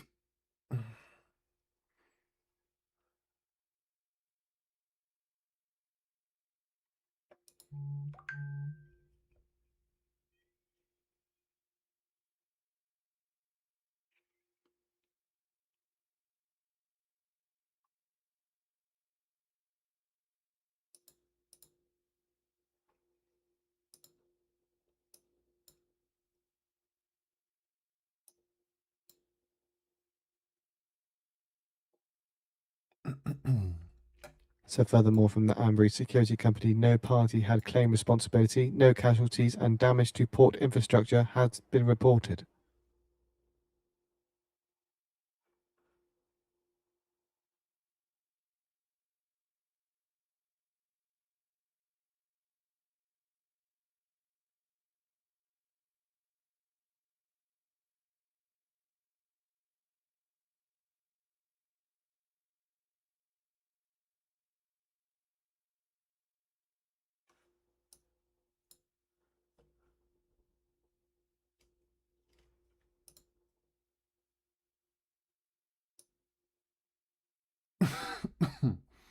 Yeah, cough drop, man. Sorry. There's our sweeper. Take your first profits there.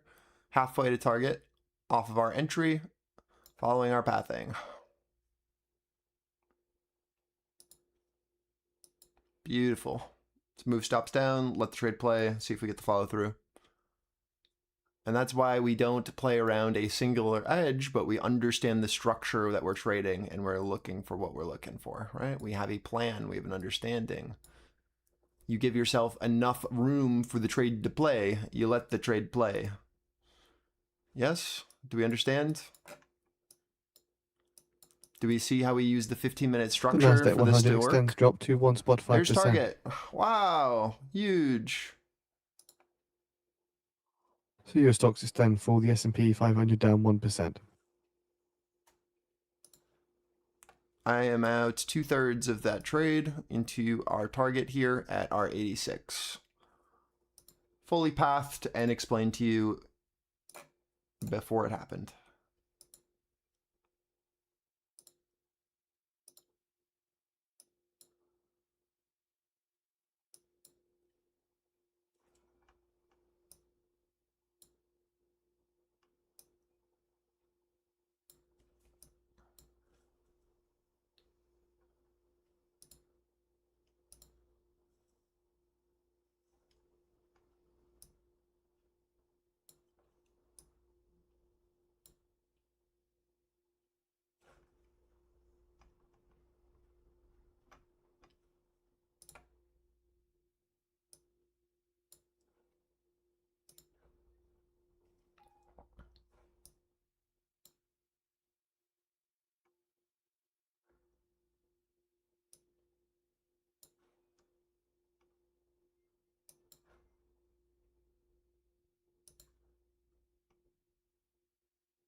So do we see on the previous footprint candle that trap? Do we see that reoffer? Are we able to visualize that sweep to the downside? Is all of that, does it all check out? Did what happened and what we talked about outside of this range play? Did we hold our value edges resistance? Were we able to see that offer into our previous value? Do we see this trap here? And then the reoffer in? And then the sweep through? Is Russell below our pivot, allowing for this trade to trigger, right? Was our pathing all right? So like if you're going to short the opposite side, right, when we've already declared where sell side sits at our top edge, right, you have to be pretty sure and allow that room to play, or you're going to be offsides over and over and over again, right? Like it is incredibly important that you realize that if you aren't going to short the highs, that you then have to have a valid reason to short the lows, or you're just going to be on the wrong side over and over again.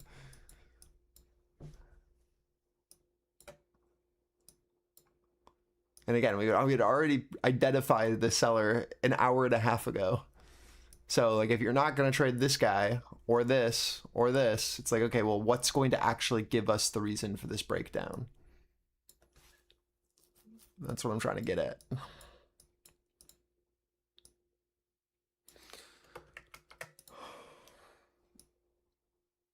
Do you stream every day? I do stream every day. For our Discord guys. If you don't want to join the Discord, then it's just Monday, Wednesday, Friday I stream for free on to the public. You just join me on those days.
I really should have some commands, shouldn't I?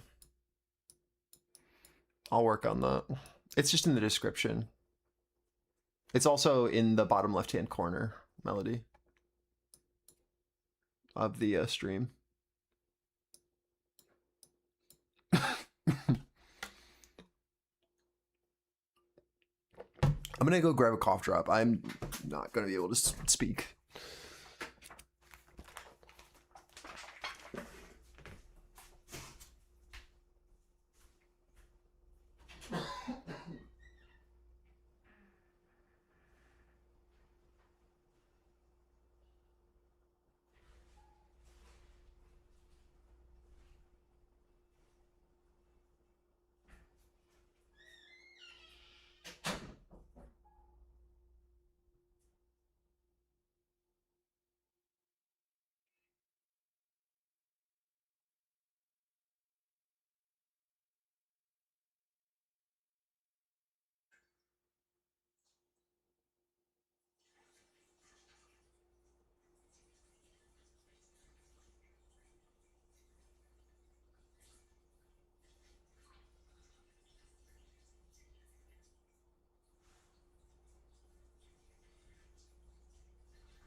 All right, sorry about that.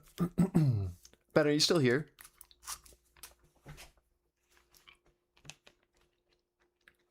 All right, so something to think about, just to add on to what we were just talking about, is like I've already shown you that you can make money flipping a coin with prop firms, right? So how are you going to increase your odds if you can already make money? Oh, okay.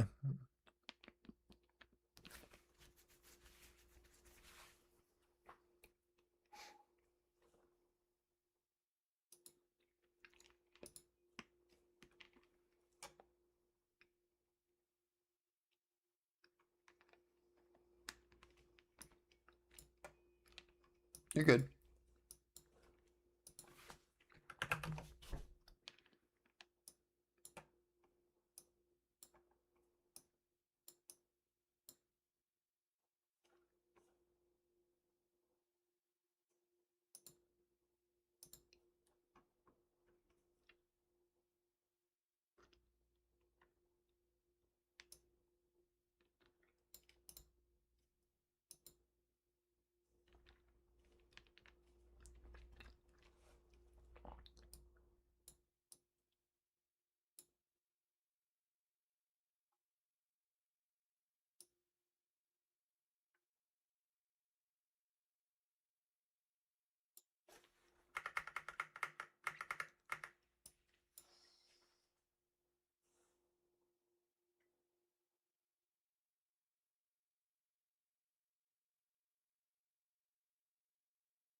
This is my next target.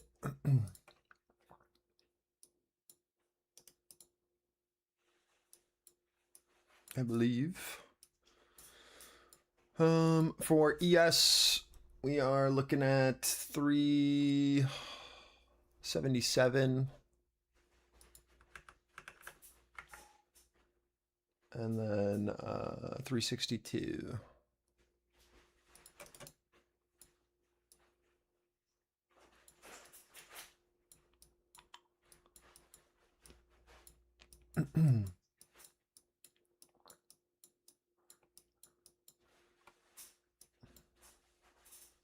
Taking off my next risk here into 377. 10 more contracts off. 10 left. 10 micros left on both MES and MNQ.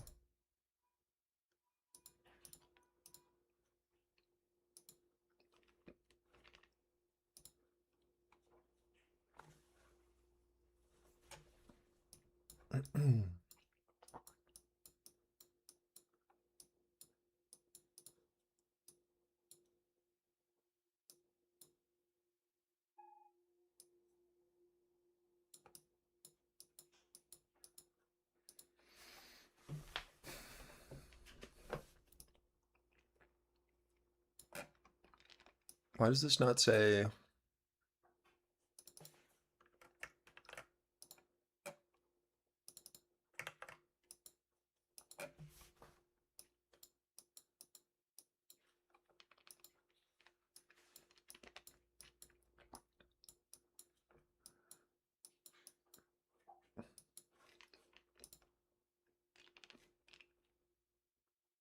What's my Discord name? Sig.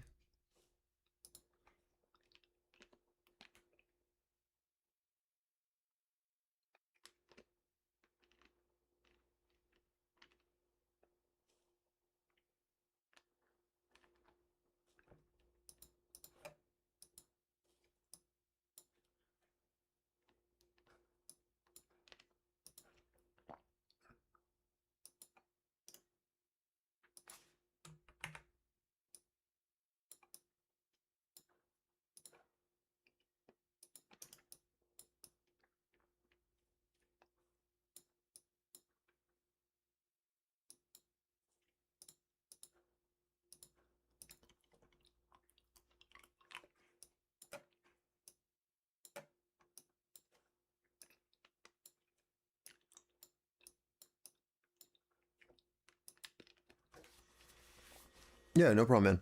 So what I was going to say is I've already shown and proven that you can be profitable flipping a coin, trading prop firms, right? With a 50% win rate. So what you need to be doing as a trader is to be better than that, right? So you have to allow room to play. And that's something that you always have to remind yourself of, is like, I have edge, but that edge only applies if I allow my trades the room that they deserve to play, right? I have a directional bias because of the structure that's on the chart, because of the playbook that I've created, because of the ideas that I'm playing through, right?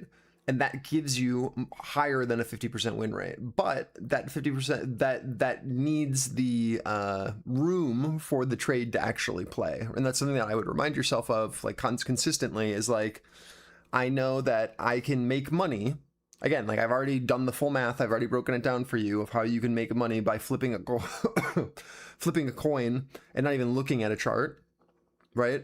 So you have to be better than that. And if you're not better than that, then you need to do some work, right? Because it is more beneficial for you to trade with no edge than doing what you're doing currently. Do you feel me? So that's like a big realization to have, which is like, oh, I need to let my trade breathe. I need to follow my plan, because if I follow my plan, then I have over a 50% win rate, and then I'm doing better than flipping the coin strategy, right? So I want to follow the plan. I want to follow my read, and I want to be playing with the direction. And I know that I then am doing more, right? I have more edge than a coin flip. But if I don't do that, if I don't let it breathe, then I'm randomly pressing buy and sell, but I'm also not allowing that stop to then, I'm not giving it room, even on a random trade. A random trade with a larger stop is still outplaying me with too tight of a stop and not allowing my actual structure to play as well, right? Like, there's like, it's just something to like keep in the back of your head, which is like, oh yeah, like, I need to be better than the baseline, or my system isn't good. Do you remember when we were talking about like being dependent on outliers? That's kind of what I'm getting at, right? It's like, you don't actually know if you have a winning strategy if you have a fat-tailed distribution in your P&L, and 80% of your trades are break even or garbage, and then like the couple runners that you take are the ones that are actually carrying your account. But that's not something that you will realize until you do the work and look and be like, oh yeah, like, wow, my top 3 trades each week are the things that are carrying my account, and the 50 other trades that I take in a day or in a week, depending on your the size and frequency, are all awful. And it's like, oh, okay, if I can cut out a lot of this noise and see what I'm doing on my trades that are actually winning and making me the money that's keeping my account alive while I'm slow paper cutting for the rest of it, that's something that I can then work on and I can develop, right? That's the thing that I'm talking about, is because there's so much garbage that we take as humans because we're impulsive, right? And if we can cut out those impulsive trades, and we can realize that our big wins are when we let trades play, right? When we let the runners run to target, when we let our R actually play out, that's what's making us money. It's like, oh, sick. I don't actually have to change that part of the strategy. I need to change the part where I'm taking impulsive trades that don't meet my strategy, right? Or I exit trades that are still within my parameters, but I exited because of fear. Right? That's the thing that I want to eliminate. That means that you don't actually have to do anything new.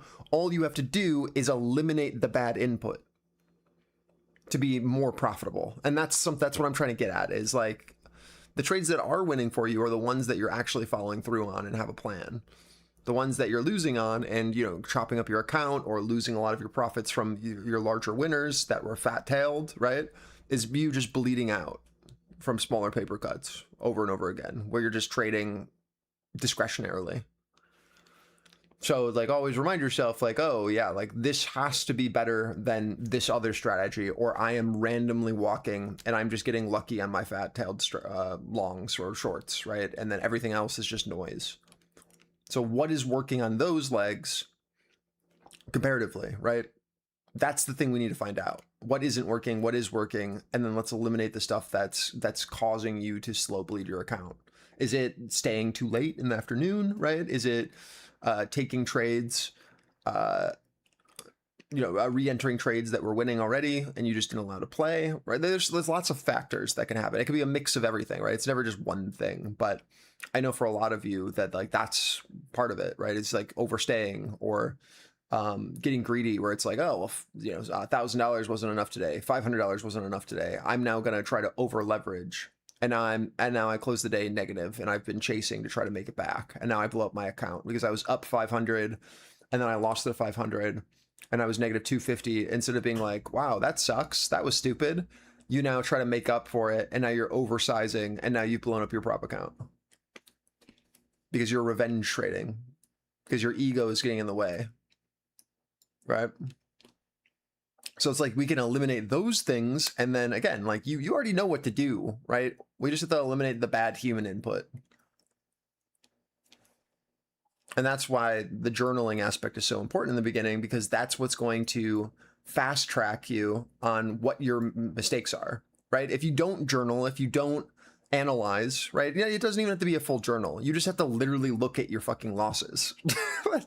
Like you have to look at it on a daily perspective, a weekly perspective, a monthly perspective, and be like, why am I losing? Why am I winning? Like, can you actually put words to it? If you can, right, that's great. Then you're on the right track. It's like, okay, well, what periods of the day am I winning? What periods of the day do I constantly lose? Like, oh, okay, well, that's an easy thing that I can just flip. It's like, I suck from 12 to 2. Okay, well, leave from 12 to 2, bud. Now you've eliminated half of your bad trades without having to do anything, right? Like this doesn't have to be rocket science. You just have to take out the bad input. It eliminates all bad outputs. And what's important about that is that it also doesn't screw up your mental, because when you do a bad input and you make money off of it, you profit from that. What are you teaching yourself?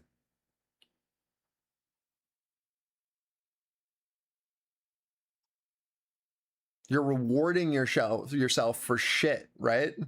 For garbage. And now you're going to continue to try that, thinking that you've built or found some sort of edge. And when it doesn't work, you're going to be not satisfied, right? And you're going to now overtrade because you're now chasing a random trade that just made you money and you got lucky, right? Not only is it not sustainable, it's not in your playbook. So you have no understanding of what the return on it is. You have no understanding of if it works actually, right? It's not an actual strategy that you've back tested. And when you do that, you dilute your playbook, you dilute your journal, because now your data is wrong, because you've taken a trade that isn't within your playbook, that didn't meet your structure, you won on it, and now you're mentally, it's now poisoned your mental, because now you can just take random ass trades, right? You're building confidence on something that doesn't actually have a system in place or a structure around it. And the next time when it doesn't work and you don't have a stop, you don't have an understanding of when you're wrong because you took a random level, you're going to stay in that trade or over leverage, or you're going to continue to, build that position and let it go against you heavily. And that's when you start blowing up, right? These are the things that you want to be looking at, because they are the things that actually blow up your account. Again, I've already taught you everything you need to know for a winning strategy. It's the human aspect that you need to work on. Not you specifically, right? Like this is a general you to everyone. We already have edge. I give you a playbook every day that has been following through. I give you levels to play around. I give you structure to play around. I give you trades to play around, right? It's the human aspect where you're losing.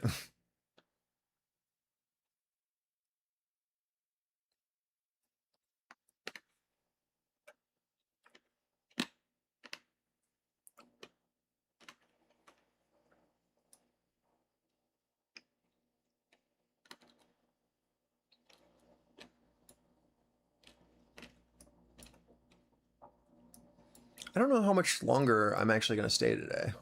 We'll see.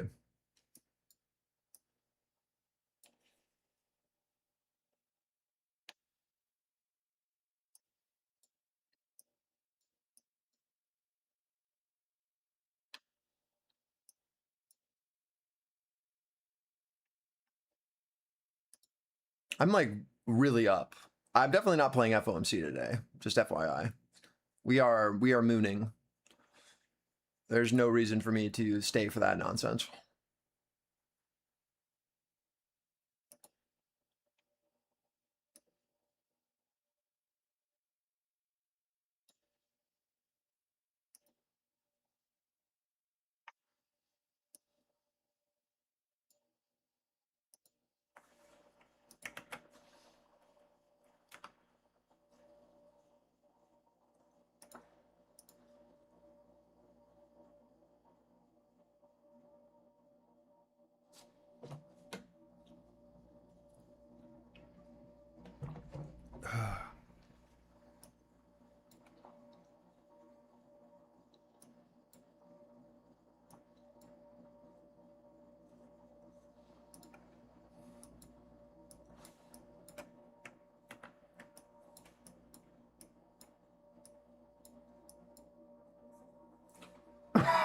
Excuse me.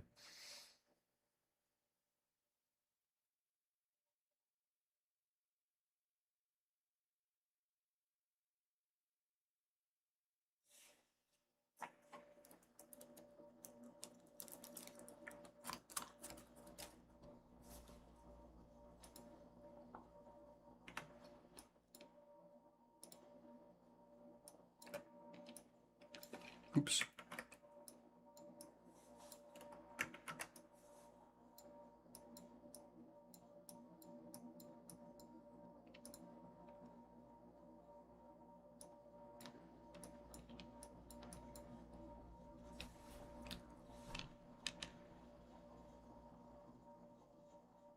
Yeah, later, man. Have a good one.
You guys got to give Ben like major props because he's like the only one that's willing to be vulnerable. And I know it sucks, like it's tough. But like that's how you get better. Like it really is. I'm always reminded of this this tweet.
Yeah, and him being like open and honest about this stuff is hard, man. But he does it because he actually wants this to succeed, right?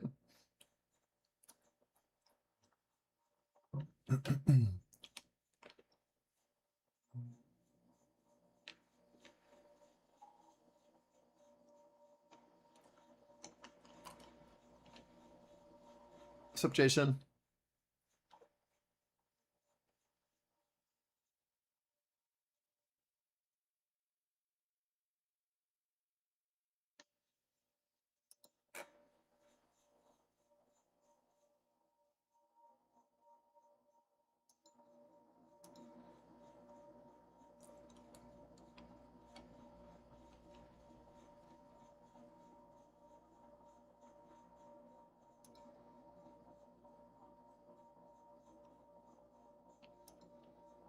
You're good, man.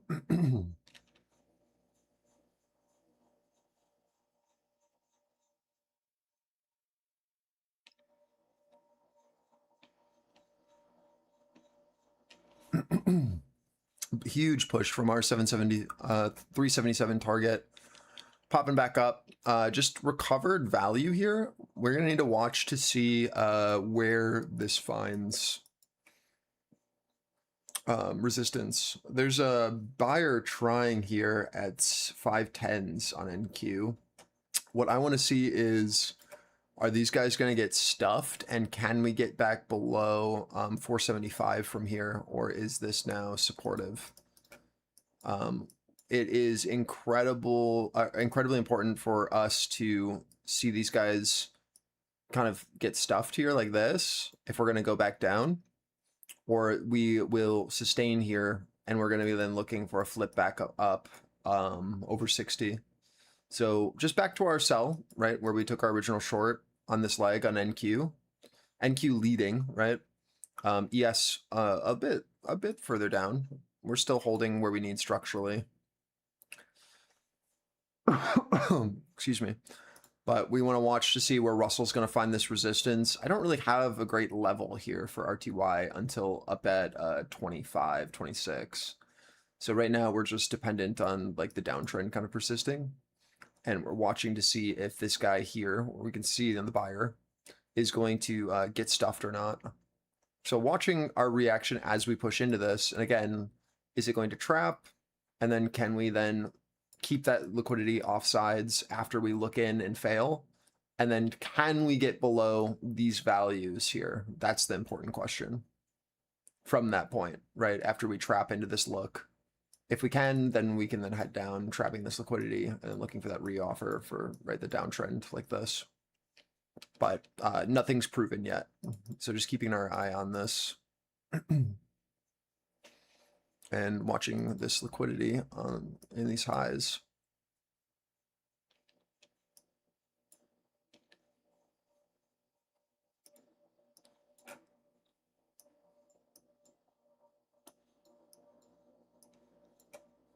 You can see this seller got kind of screwed down here into our lows.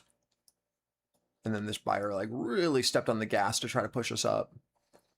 No right side of V yet, but definitely a pretty clear impulsive push from that trap trader at the low. But again, it's the same thing. Like, can we stuff these guys and get back below, or do we need to come back up higher? I think Russell will let us know if we have one more leg. Again, like I said, like 25, 26 is really all I have here. We're going to have to see what happens into that unless something new develops.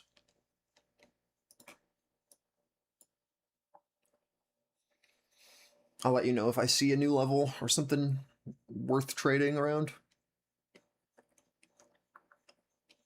But the main thing is just watching to see if like these highs are going to get taken, and then we then traverse back away from them, trapping that liquidity above. That's, to me, the most important aspect here. It's just that look up, right? And then that lower high, trapping all of liquidity into this high. Right, because it would just be then an exhaustive bid. That's kind of what I'm the actual term that we're talking about here, is that we had a squeeze from the low. We had an initiative buyer that stepped in off of that tried to push us up, but now we're back to our seller, right, where we originally shorted. So does the buyer or the buyers that are participating here have enough liquidity to actually push through these sellers that are here, the passive sellers that are sitting at our pivot? Or do they get exhausted? And then after that exhaustion, do sellers then initiate at a lower high to then push us back through, being like, get a grip, right? And then rotate us back down.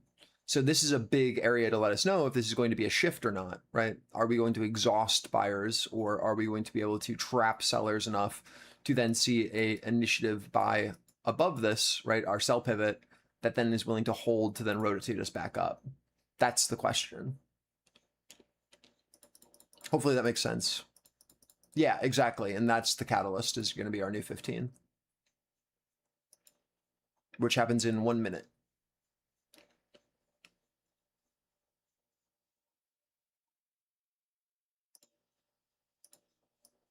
So let's see what they do. We know where we're going to go if we rotate back in, right? It's going to be a balance trade. This is our balance. So if we can get back in, we'll see for a retest and then look for something like this. If it goes up, if this fails, right, it'll look something like this. And then we'll look for that reoffer and then rotation through. Again, just watching our 15-minute structure to see what we're going to do into these highs. But we know that if this edge holds on a look back in, that we will then rotate back up to the highs. That's the most important part.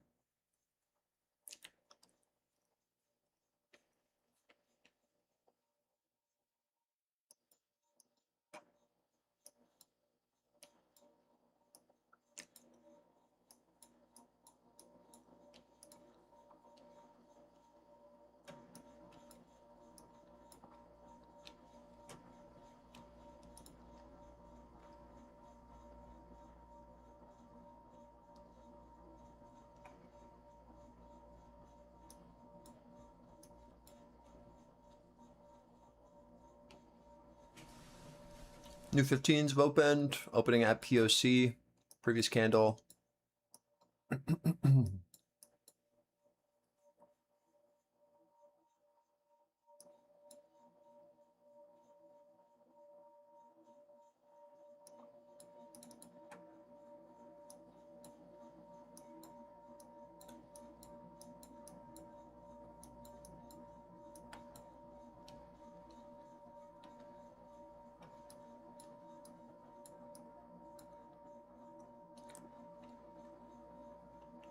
Yes, and RTY, I'm not interested in yet.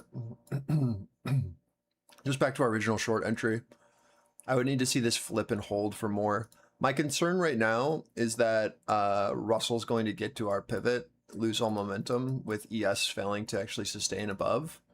And then NQ just traps this liquidity without the rest of the market participating. And then we look back below and then we then go. So right now, again, it's bullish in nature, but it's solo, right? It's not moving with ES and RTY here. So I need to see those flip and show interest higher. Or again, like this is just resistance on ES. And then NQ is just the only one that's above. It gets trapped, Russell loses momentum, and then we go back down. That's my concern right now.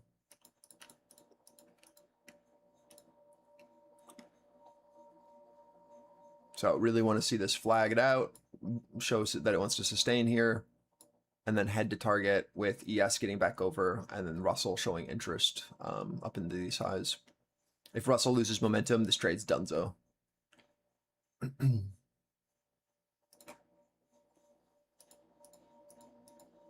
I want market participation for an actual flip.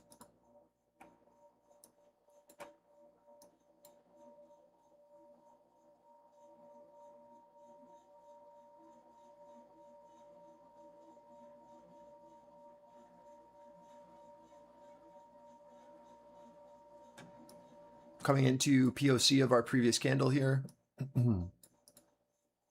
at R390. Oops. Let's see if we can hold previous 15-minute POC as supportive and then get over this on ES. That's our like last area of interest here, is this buyer. Can we sustain this guy as we push in?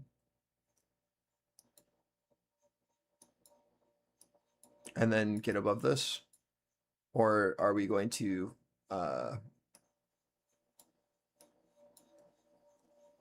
trap here, right, and then rotate below like this?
IRIB citing Israeli media say a US ship was damaged off the coast of Egypt, and reports suggest that the incident was the result of a drone attack. So again, we have reported this earlier from Ambry, as well as from two security sources.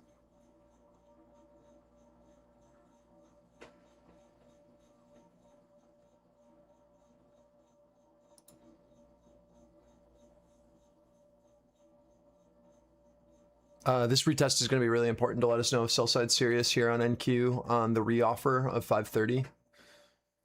ES just into our pivot. This is either where the bid holds or we will flip and then look for the reoffer below our zone. Russell lost momentum. Market died as soon as that happened. Now looking to see if we flip these pivots and actually can sustain for that rotation down off this failure. Again, NQ is moving by itself.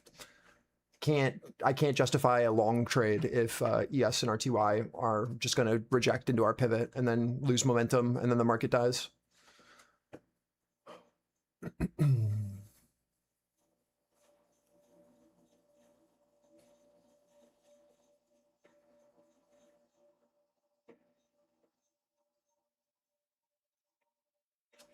Hopefully we get a better retest than this. I'd like a better reoffer.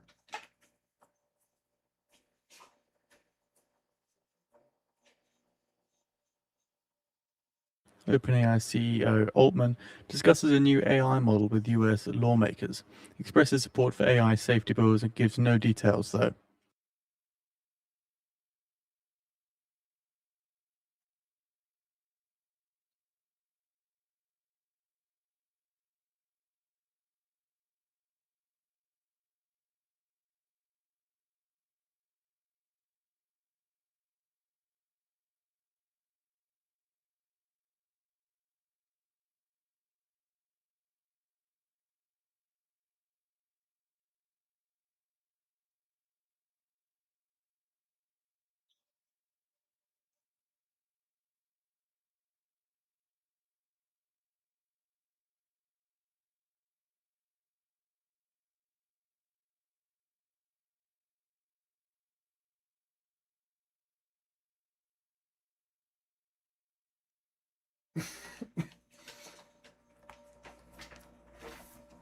All right, let's see if this will be our reoffer.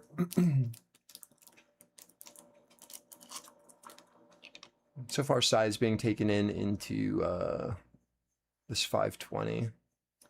Need to see if that's going to continue or if we're going to hold tier and then rotate up to 550. I'm unsure as of yet. Looking to see.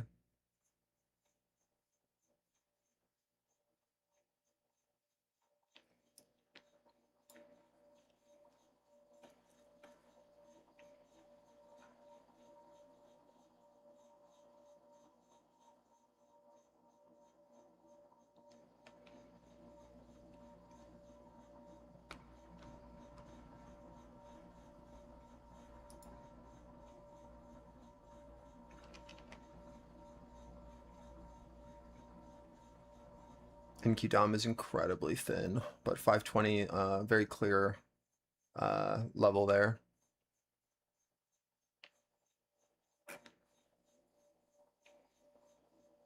Watching to see if we can hold this edge or if they're, again, going to rotate through.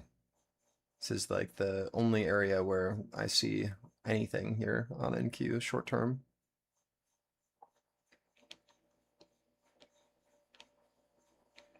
Yes, held pivot so far. No change. No shift below or above yet. Noise. Sorry, it's probably hard to see.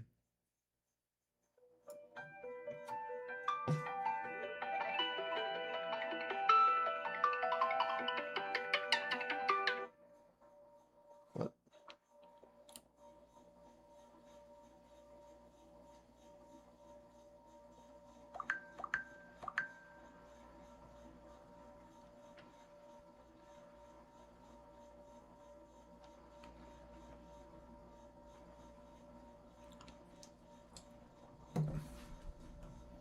Still taking in size into 520, 530. Watching to see if they can sweep below 510 or if we sustain here for a rotation back up to 550. I've got nothing here on NQ other than just this pivot that we've created on our footprint with ES holding our edge. So far, offer holding and sustaining, following our 15-minute pathing with that guy trapped above. I want to see this show a bit more interest below 10s. Looks okay so far.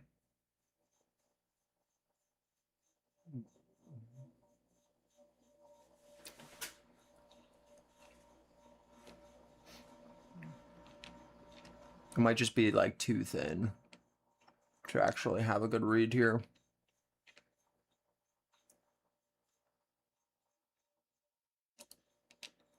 Lower highs still maintaining. Can News, citing Egyptian security officials who have denied the Al Hadath channel that there was an attack in the port of Damietta, are claiming that it was a fire that broke out in the engine room of a decommissioned ship.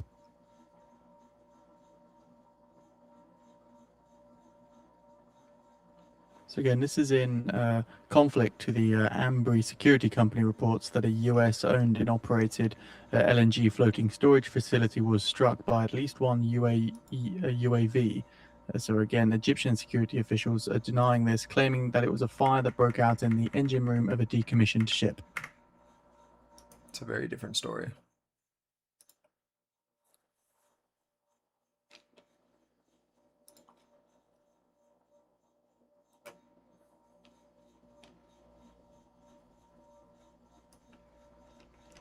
Needs to sweep 510s for more here. Holding our pivots. Russell holding lower high. Little look below. Good absorption into that 520, 530. Taking our lows here on NQ. Off of the failure to sustain above. This is just our 15-minute pathing that we were talking about. Watching to see if ES can get that same follow through below 86. That'll give us our next leg if it can do it.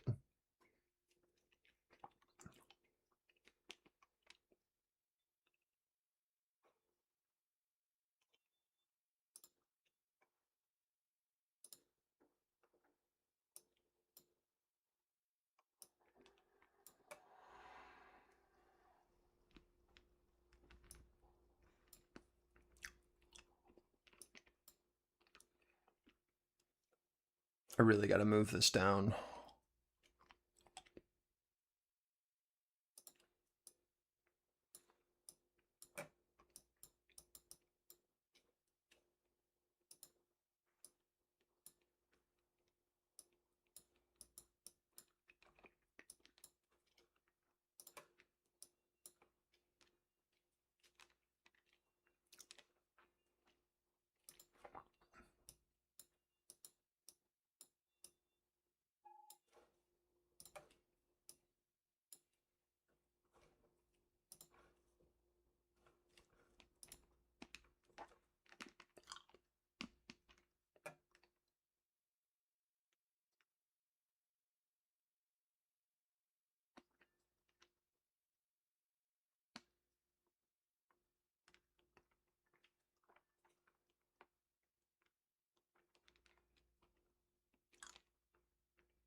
My stop might be too tight on these runners. We'll see. I'm trying to play around 5.15 as my inval, but I think I probably need to put this up at like 40. But we'll see.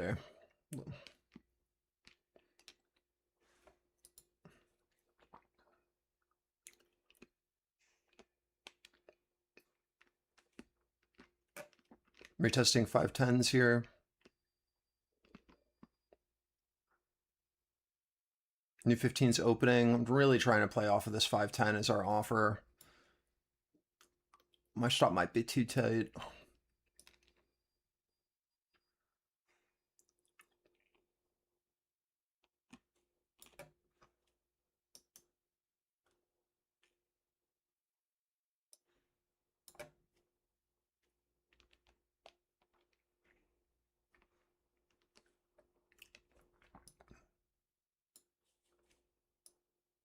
Good hold so far. Below POC of previous candle. Needs to take lows for us to feel confident. Or I could still get stopped here.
I'm stopped there. Nothing's invalidated. I just didn't want to give it room just in case we get a pop. Watching to see what happens here on our offer.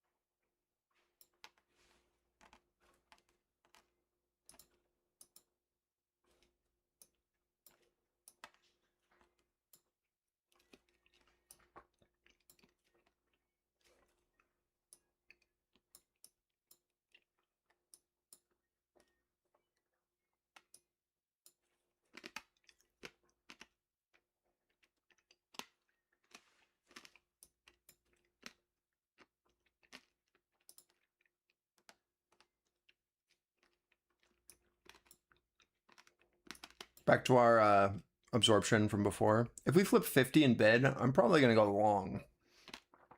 Nothing yet.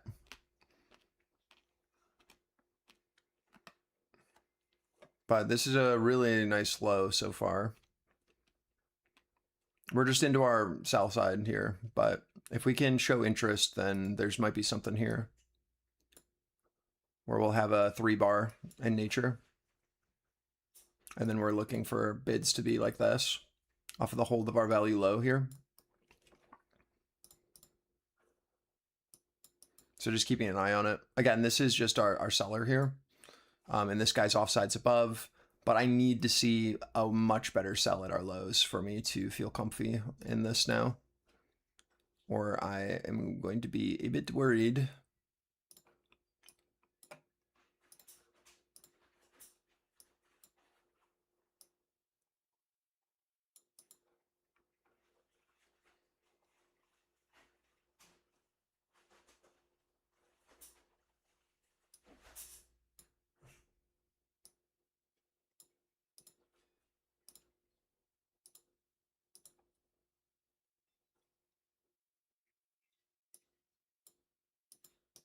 These are the levels I need to flip now on both ES and NQ, where upside feels more likely than down.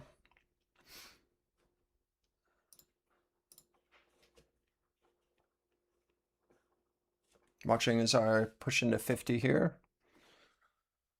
See if we flip and hold and we can sustain where this was absorbing before, or if this is it and we trap here again.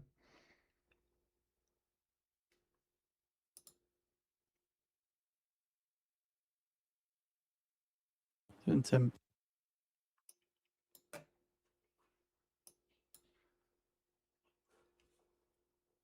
so keep in mind, in 10 minutes time now, at the top of the hour, US Energy Secretary Wright is due to be speaking. Nothing from me yet.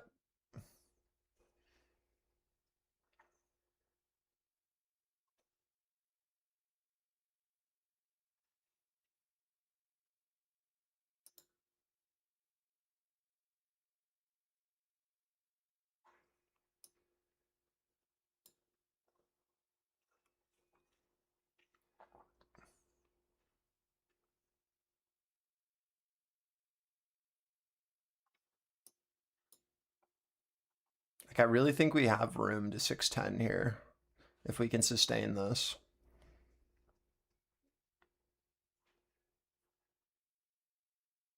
Just want to see a bit more from buyers into this edge.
Nothing from me yet, still.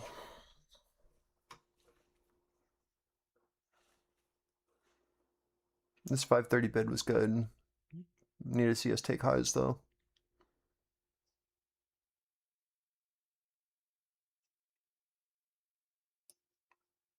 That looks promising. We'll look above. See if we can find this bid here now.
I really want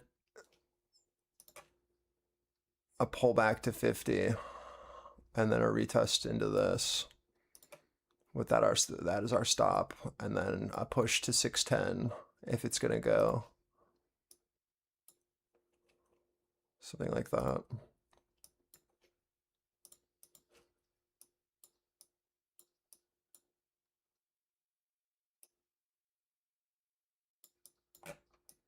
Let's see if we can do it.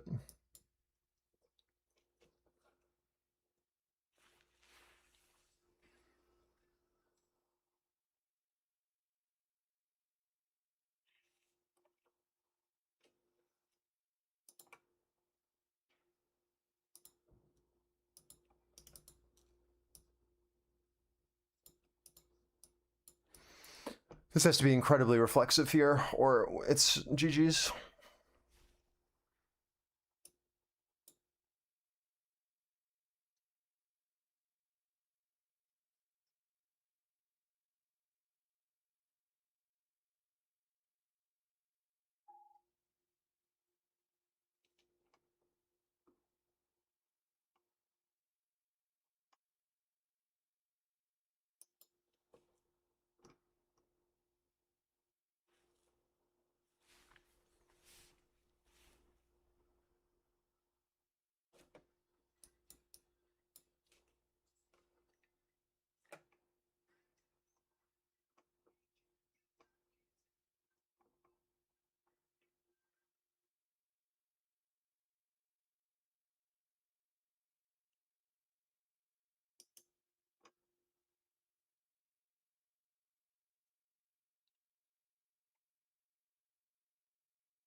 We're watching to see if this guy's going to be able to sustain here.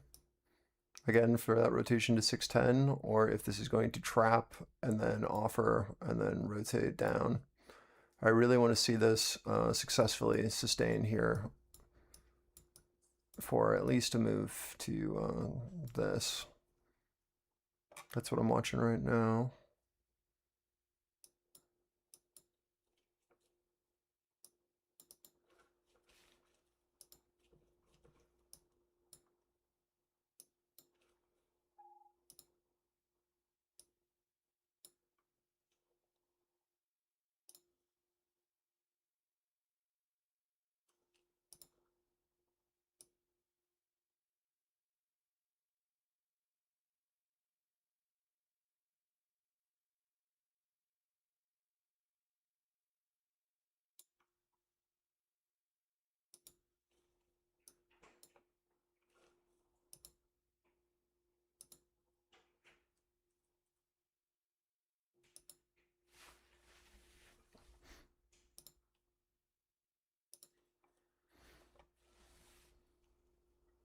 We're about halfway to target. I only have one contract. This kind of sucks.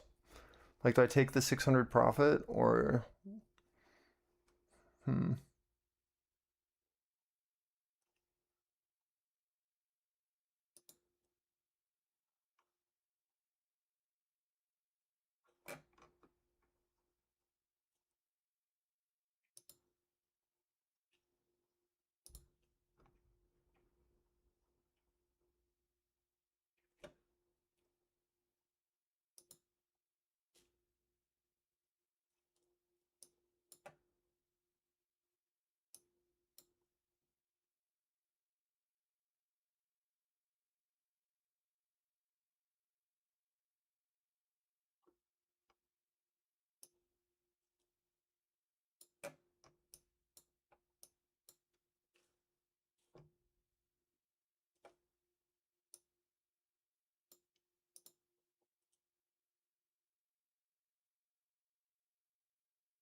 A little volatility here. Pushing into target now, 600, 610. I'd move stops at this point.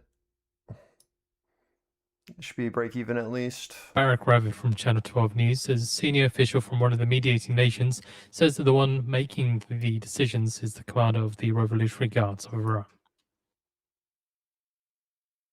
Pushing into target now on NQ off our flip and hold of 650. That is target right there. Move stops or take profit.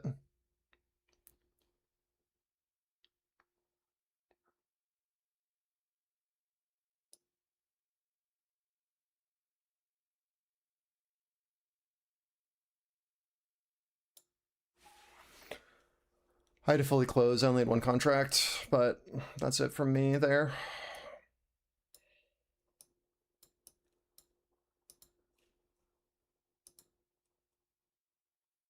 Nice.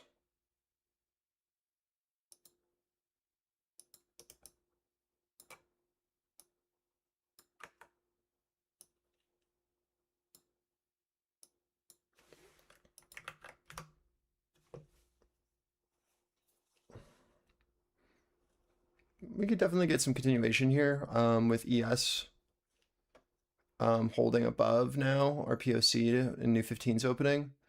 I have to delete pathing now that this is fully played. Because I have to move charts. So watching to see what we do. Definitely potential for one more leg if we can sustain here. Back up to VWAPs. So next targets would be 410, our sell side absorption, and 640 on NQ if we can flip this 610. So 640 would be next target into VWAP and our absorption zone where we've been shorting for most of the session. We're watching to see if we can sustain and then rotate up into this. Same thing with ES. Can we sustain and come back up into that? I don't know. But we've got a very clear pivot here. We're looking for bids to hold. I gave you the entry. I only had one contract, so not much I can do here. But definitely one more leg potential here into our zone of control if you have the runner.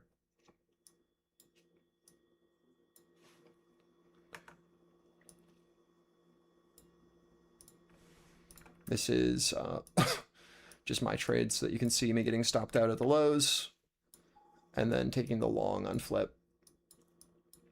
Tried to short that 520 area for the absorption. Got one off and then tried to average down and then just took a break even here on invalidation at that 17 like we talked about. And then waited for us to flip above that absorption, show interest in a flag, looked for the higher low at 50s, played this 50 to 30 as our risk, right? That's this blue zone here. It's just this 50 to 30 low, right? Just this to this. And then looking for continuation up to target into this absorption here at 610, 620.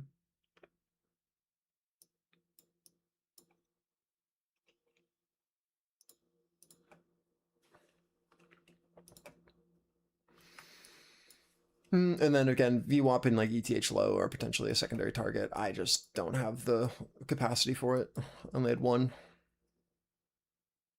Yeah.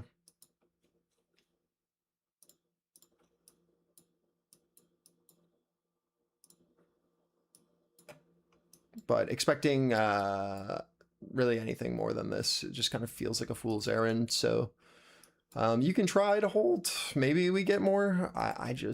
We have to like really show interest above this 420 for me to not just think we absorb into this and then rotate back. Same thing with NQ. But we'll see. Maybe something shifts, you know? This is secondary targets if you have the ability to risk off into 640, 660.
Yeah, I mean, I think this 415 is a good target, and then 428 above that.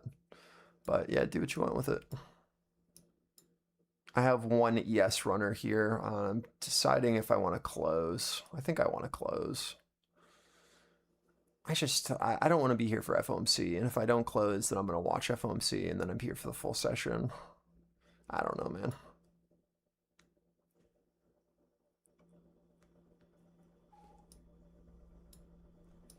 Yeah, I think I'm out.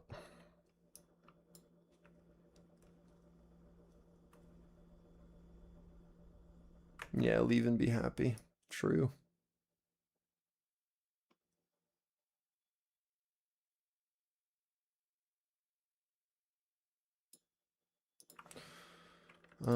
Here's my ES trade. Just into VWAP.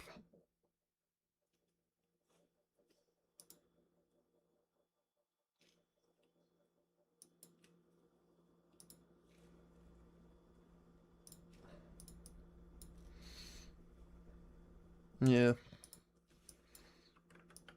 Here's the ES trade. So there's your NQ and your ES. That was our short from the lows where we took profit into 77s, and then I waited for us to show absorption, and then we bid and just played it up to first target. Just a heads up, US pivot Energy here Secretary writes, at 98. currently speaking live now. Right, our flip. And then secondary here into VWAP at 415s. It could definitely keep going, but we haven't had a ton of success here with longs. So you would need to see a pretty clear shift, ability to build, interest, and then rotation, and then that would take you to 430 if we can hold. If not, right, this is just where we've been absorbing. Lower offer. Also, heads up, White House rotation Economic through. Advisor Hazard, currently speaking on CNBC, says we expect Wash to do the right thing. Just like these previous attempts. So that's why I first off, just because I don't have an answer and we have news coming up. If you have the ability to hold a runner and you're not afraid to risk the unrealized, then go for it. But like I said, I don't plan to be here for the rest of the session. I don't want to be here for FOMC. We had a really good day. No reason to gamba when our plans play, personally. But I will give you a update on where I think we could go.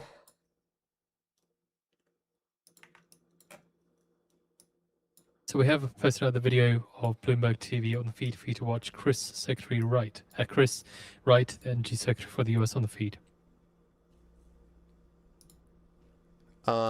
Okay, so this should Apologies, be we'll get the right one out. pretty obvious where we could go. As it says, there's no reason for US debt to be downgraded. If we fail here, right, no change. Sell side still in control. We just rotate back through, right? And then we And in the long run, but it is moving in the right direction. Like this with a downtrend. But if we go up, we have a very clear flip. We want to flip back above our value floor. So we would be looking for a sustained bid here. Sorry, let me use the actual arrow tool. We would be looking for a sustained bid, something And like as stated, this. we have posted right now the correct video of US Energy Secretary Wright speaking. Just before we posted it out, they did have technical difficulties. He might just come back on there, but the interview's just cut short. And then we'd be looking for something like this to transition through into FOMC. 27 to 76 for ES through our value. If we can flip our battle line and our floor and get back in. And then if we sustain over this into FOMC, then you're upside. But if this holds, then there's literally no change. Same absorption, same rotation, same look below the needed. And that would then lead to the downside. Nothing really new, right? Yeah. We can show that via the indicators here real quick so that you can see it. Turn off drawings. So ES, this is what we're doing. This is why this matters, is that we've been trading in a multi-day balance here on ES. Do you see? And NG Secretary Right is back on the interview on Bloomberg TV. Do you see how we are shifting below? This is that area that we need to flip back in, right? So this would be either acceptance outside of our balance that we've created if we fail to sustain, and then we would then look down and look for continuation like so, right? Or this will be a failure to shift outside of our balance and sustain below, and then we will be looking for a rotation back through our balance. Does that make more sense if I give you this kind of shape? And why this is your resistance here, and then this would be your resistance high into these where we've rejected into the top of our bell. And then you just have gap as your target here. So really it's just, can we find acceptance? Asset says we expect Back downward in. pressure on prices. Or does it reject, right?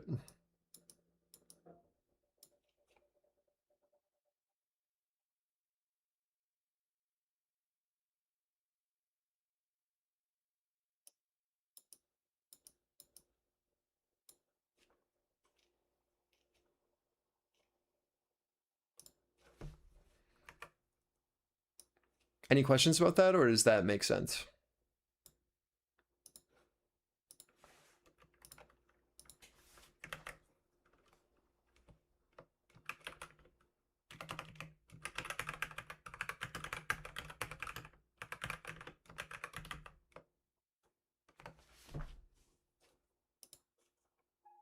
Yeah, I mean, there's not much else really that we can talk about until we know, right? Either if we're going to accept back in or not. But once we do, right, then it's very obvious where we're going to head. We have such a clear balance that we, multi-day balance here.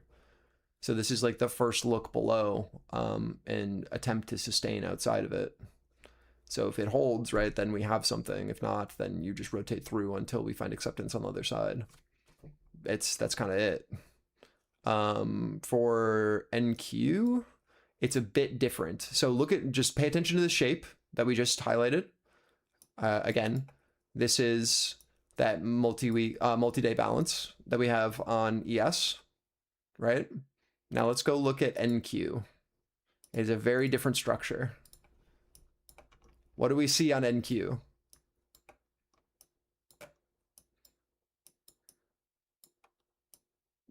Very different structure, yeah? It's just a fucking channel down. Yeah. Where every day's value is holding, and then we gap down where we're one time framing down and pushing, right?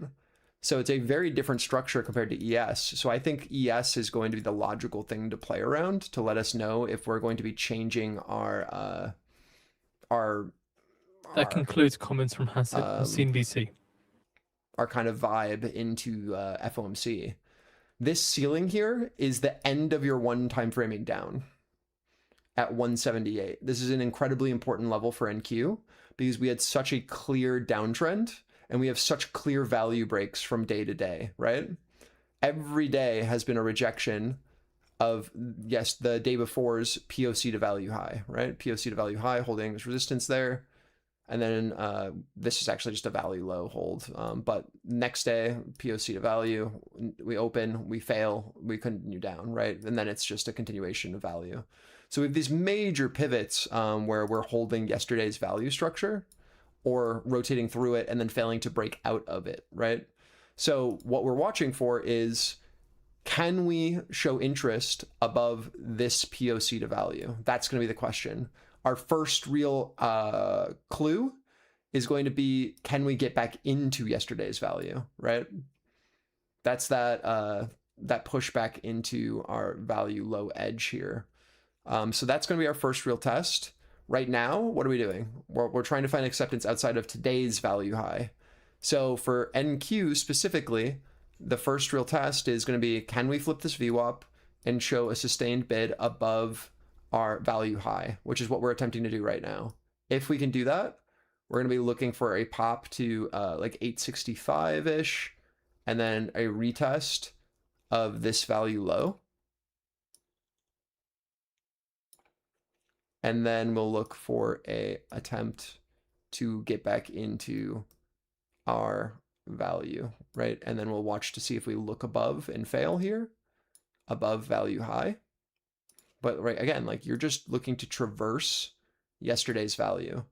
And then if we can sustain above yesterday's value high, like this, and breach, then we have a potential break of our downtrend, which would be huge. Do you see what I'm saying? So this becomes incredibly important to let us know if we're going to trap and then continue down, or if we can actually sustain above. This is that negation here. That's POC from this day.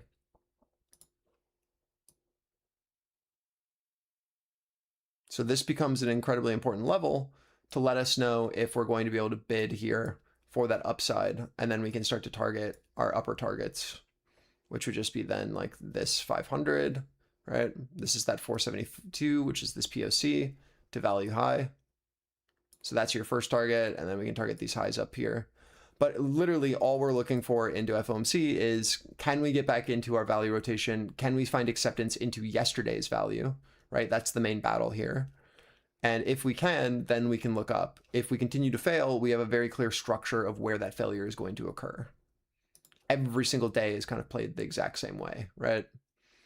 So again, the first area is, can we find acceptance here, or does this fail, look back through, and then rotate back through our value like it has been on every other day that we've done this rotation, where we've failed at our highs, failed at our highs, failed at our highs, failed at our highs that have led to a downside rotation into end of day. Do you see me? Do you see what I mean? Every day has failed to sustain POC to value once we've created that secondary distribution on the day. Is today going to be different is the question. And we will have a pretty clear understanding if we can get back into our value range and then show that pop above or that failure and then rotation through. Are there questions about this, or do you understand?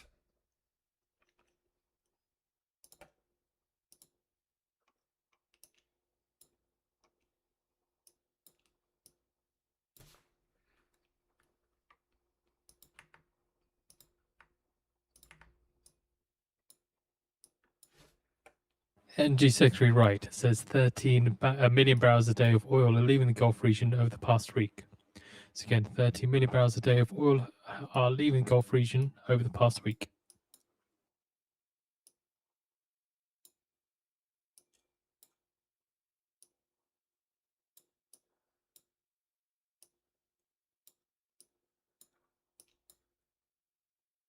All right, I think our levels are good.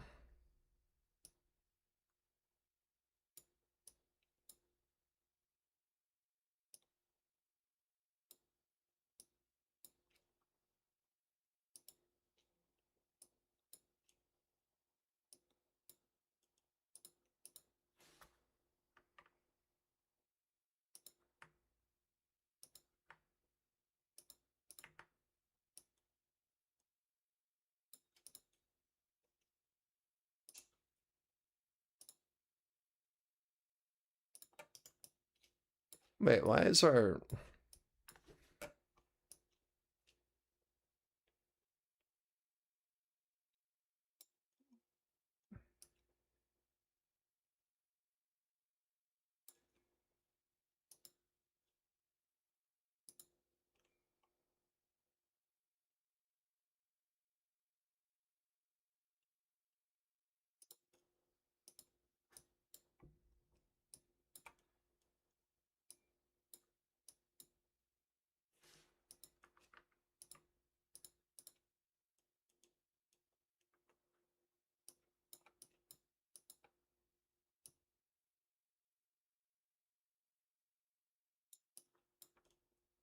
Quantitasm News, citing Syrian sources, reported that Israeli army launched an artillery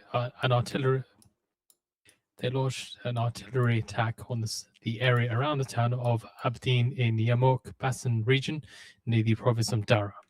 Again, according to Tasman News, Syrian sources reported that the Israeli army launched an artillery attack on the area around the town of Abdeen in Yamok Basin region near the province of Dara.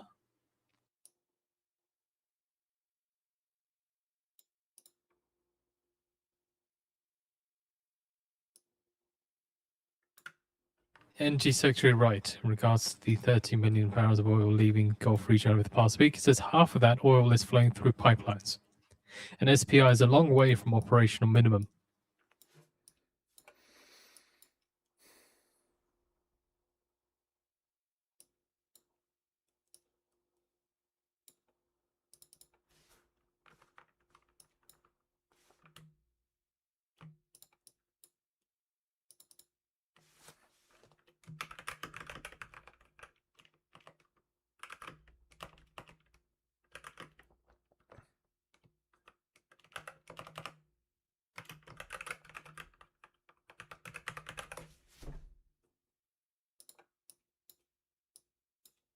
All right, this is probably your setup into the afternoon. Oh, shit.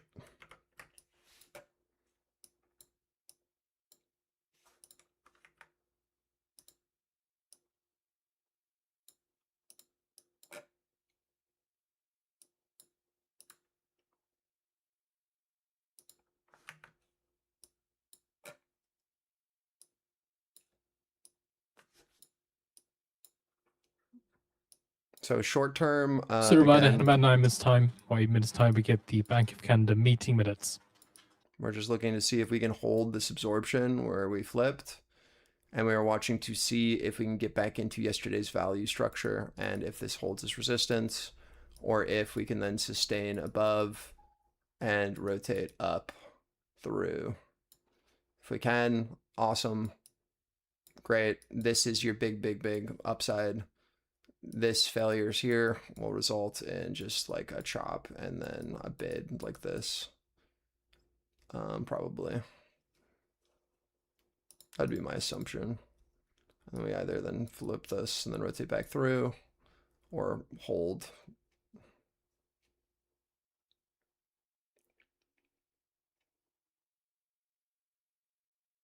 Just like here as well, like, can we sustain above? Or is this going to flip back in and then just Energy rotate Secretary our Wright range? says the US military is escorting oil and gas through the strait. No change, right? So it's just really important that we show that we want to sustain here above this seller that we were playing around from this morning.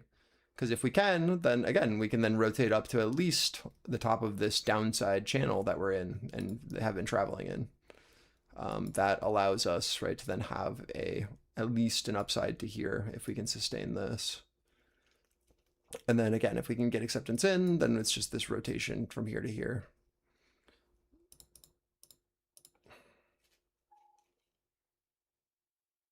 I hope that makes sense.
Finally, it's going to get the Bank of Canada meeting minutes.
right? Does that check out now that you have this on chart? Make sense?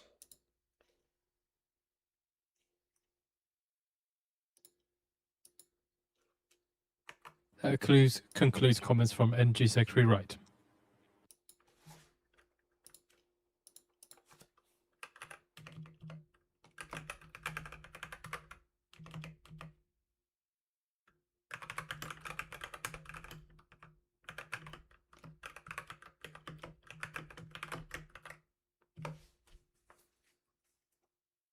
Okay, so now you have a plan for NQ and ES of what I'd be looking for. You've got a rotation here, a rotation here, a rotation here, and then breakout up here. Looks good to me. Lots of plans, lots of areas to actually trade if we can sustain. Yeah, and then remember, like ES is the way easier object to trade because it's literally a box that we either get back into or fail to sustain, right? ES is like super simple in that regard.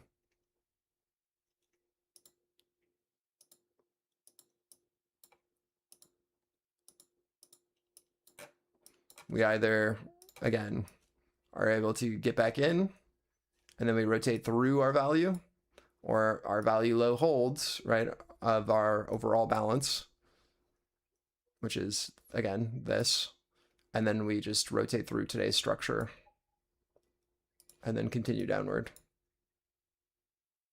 Hopefully, I mean, that needs to make sense to you at this point. It's just like we either get back into balance or we don't. And if we can show interest at our highs and take out that poor high and then sustain above it, then we have the potential to expand, right? But this should be your upside target for the most part, where you're risking off if we do find acceptance back up. Poor highs have a tendency to get filled. I think they have like an 88% win rate to get touched or tagged within 10 sessions of the market. I think that's the statistic. So they're usually pretty solid magnets that we look for. 1 minute going out to be the Bank of Canada meeting minutes. If we do get back in, that's where I would be looking, and then I'd figure out what we're going to do from there. And then, of course, we have our look above and fail here for the overall move, if we're going to go up or not. And then it's just the gap. But, all right, I'm out of here. I'm not trading anymore today. We had a really good day. You've got plans labeled and ready to go for both NQ and ES. If you really want to gamba, right, you have your levels. Just did a really solid rejection off our 27s, which is our battle line on ES. And we're now testing back into our absorption here. So we'll see. Good luck. 10 seconds. Peace.